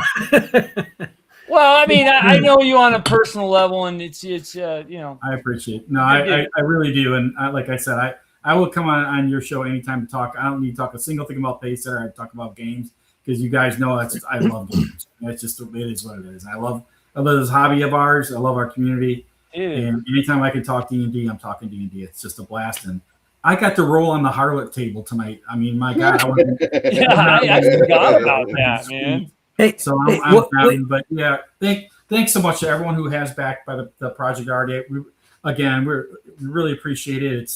It's out of the box for something different, and we appreciate everyone giving us a chance to do something like that because it's awesome. I think it's fun at the end of the day. Best of luck, man. It's going to be a cool thing. Yeah. Thanks so much. We'll probably in September October we'll be right back into massive dungeon adventuring with Palace of the Vampire Queen. So. Can't wait. That looks really good too, dude. Like I think you teased the picture of it today or the other day on Facebook, and you know it's gonna. Oh, we're really excited. It's it's gonna be one of the biggest things we've ever done, and it deserves it. It's 50th anniversary of the first dungeon module ever produced for the game. There it is. So that's the reprint because I can't afford. Yes, the Précy. So Précy Media. If you guys want anyone out there, by the way, who wants a reprint. Called Précy Media. They own the rights to of Palace of the Emperor Queen, the original, and we have rights to reproduce stuff basically and do new versions of it. But they own the original things and they do original reprints. They're actually going to be working with us also, I think, on the Kickstarter. So nice to offer original prints if you want it. But yeah, well, it's really going to be massive. So we're super excited about it. I think we're going to do 50 years justice. I think we are. Yeah. Yeah, we'll definitely be talking about that in the future. You said in September, huh? That's going to be. It'll be September, October. Yeah, we're planning on launch. It'll be right behind this book Kickstarter. This book Kickstarter is going to close out 2 weeks later. We'll probably be launching that 3 weeks later. Yeah. So yeah, super cool, man. Sheffin says, all BS aside, I love you guys. Bring us all together and give us confidence in DMing. Really cool, and you've helped me to run my game. That's awesome. Well, that's a really great comment from you. I know we talk about you guys talk about I can't wait to see us all at a convention at North Texas. It's going to be awesome. For all you people in the chat, people out there, if everything we talk about and the camaraderie we have that because we love our hobby. But go to game conventions. I'm just telling you. Yeah. I tell everyone this: don't. Find a small game convention in your area. Go. You don't need to spend a ton of money. Just go. You'll get a totally different experience of this hobby, and it's great. I've been fortunate. I've been going to them since I was literally 13 years old in 1977. So, if you get a chance, man, just go. Just go. You don't need to go. Look, Gen Con, whatever, awesome, it's a thing, but you don't. I tell you, the little small regional conventions, they're fantastic. You know what though, Bill? You're spot on. I bet everyone in the chat is in a location where they could probably find a local, smaller con that let's say finances are the issue, right? Because some of these cons, like, I mean, Gen Con, you're paying $400 a night for a hotel. No one wants to do that.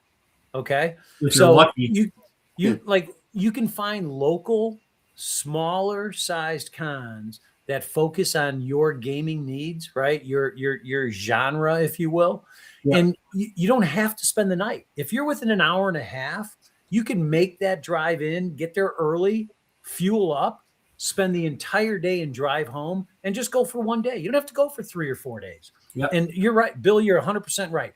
Get into the con scene, experience more people, meet them face to face, play more games, and then, work from 1 day to 2 days to 3 days. I don't know. That's my thought. So 100%. No, I agree with you. They're great. Yeah. Good stuff. Good stuff. Yep. Well, you guys, man, what a show. We are almost hitting 4 hours. That's dude, 7 minutes and it's a record. 7 minutes and it's a record. 4 hours is your longest stream. That's 10 more. That's 10 more minutes, dude. I'm looking at 3 hours and 50 and 15 seconds on the timer. I'm in for 10. I'm not giving up. The Greg show. Let it be the Greg show. There we go. No. Why don't we just roll on the Harlot chart? Harlot chart for the next 10 minutes. I think having that goal to hit that number in the future might be a better idea. Yeah, unfortunately, I think you're gone. Yeah, keep it aspirational. We rolled on the harlot chart to see what harlot we found. We didn't roll on the harlot chart to see what harlot we are. Oh my! I dare you. Okay. I dare you. I got that wrong. I'm sorry. Oh, okay. A couple other little shameless things I want to say is, you guys, tomorrow there's a kind of an intro video for Greyhawk, and it's really for people that have, because Greyhawk's in the news. It's for people to kind of get into it and learn about Greyhawk. So I give you some pointers. Some veterans that probably wouldn't be something to watch, but check it out. That's tomorrow. And then the next week, continuing the mechanics series where I talk about rate of fire. And I think another one that's coming out is psionics, which is Bill's favorite thing ever. Of course, to actually correct Bill saying that I think that there's an armory under. I have proven that there is an armory under the inn of the Welcome Wench. You're taking your life in your own hands, Angelo. What did you say? I said you're taking your life in your own hands, challenging Bill. Yeah, I'm just letting you know. So, anyways, be sure to watch that. Don't worry. It's been a lot of fun. Any other parting things, guys? Or let's get out of here. There is a rumor that there might be a end of year Metamorphosis Alpha Kickstarter as well. Wow! And when I know more, you all will know more. But it was brought up yesterday, so yeah. What can you go wrong with that? And I think you're going to be a big part of that, right? They would like me to be at this point in time. Yes. Okay. The future. Wow. The future holds many secrets, so I can't verify that at this time. Well, let's just hope that one of the characters or the NPCs in there is not a guy named Harry Balls. No. His name wasn't Harry Balls. It's Captain Richard Gozinia. His friends call him Dick. Jesus Christ. Hey, Bill, imagine playing weekly games with this guy. He cannot stop. He's good friends with Hugh Jorgens. Like, seriously, you guys, the torch is flickering. You hear these sounds in the far end of the room. The door looks is kind of creepy, and it's ooze coming out, and then here comes a freaking dad joke. I dropped trow. Yeah.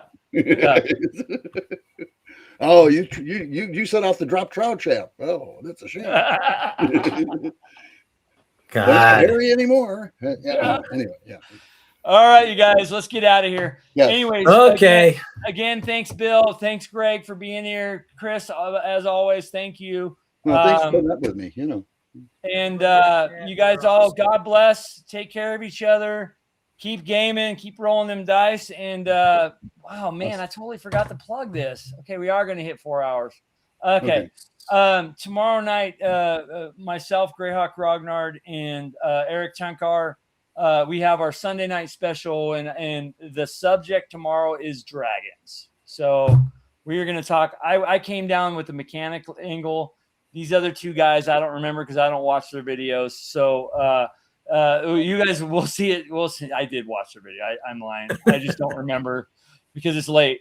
But tomorrow night, you guys make sure you're there, 9 o'clock Eastern. All right. And of course, Shepherd Studios threw another super chat, stalling because now we have to hit 4 hours. Yes, he paid for it. You have to give it to him. Okay. Look at that. Look at that comment. I love it. All right. Well, thank you so much. And I really pray for you, bro, that you find a table that vibes with you. You know, that's really important. It's really important to vibe with the people you play with. It really is. I run some online games too. Some people are not able to put things aside and just freaking roll dice and accept the fact that Advanced Dungeons and Dragons is the best version of Dungeons and Dragons ever, and the Village of Hommlet is the best module ever made. All right, you guys, we're out of here. Take care. Okay.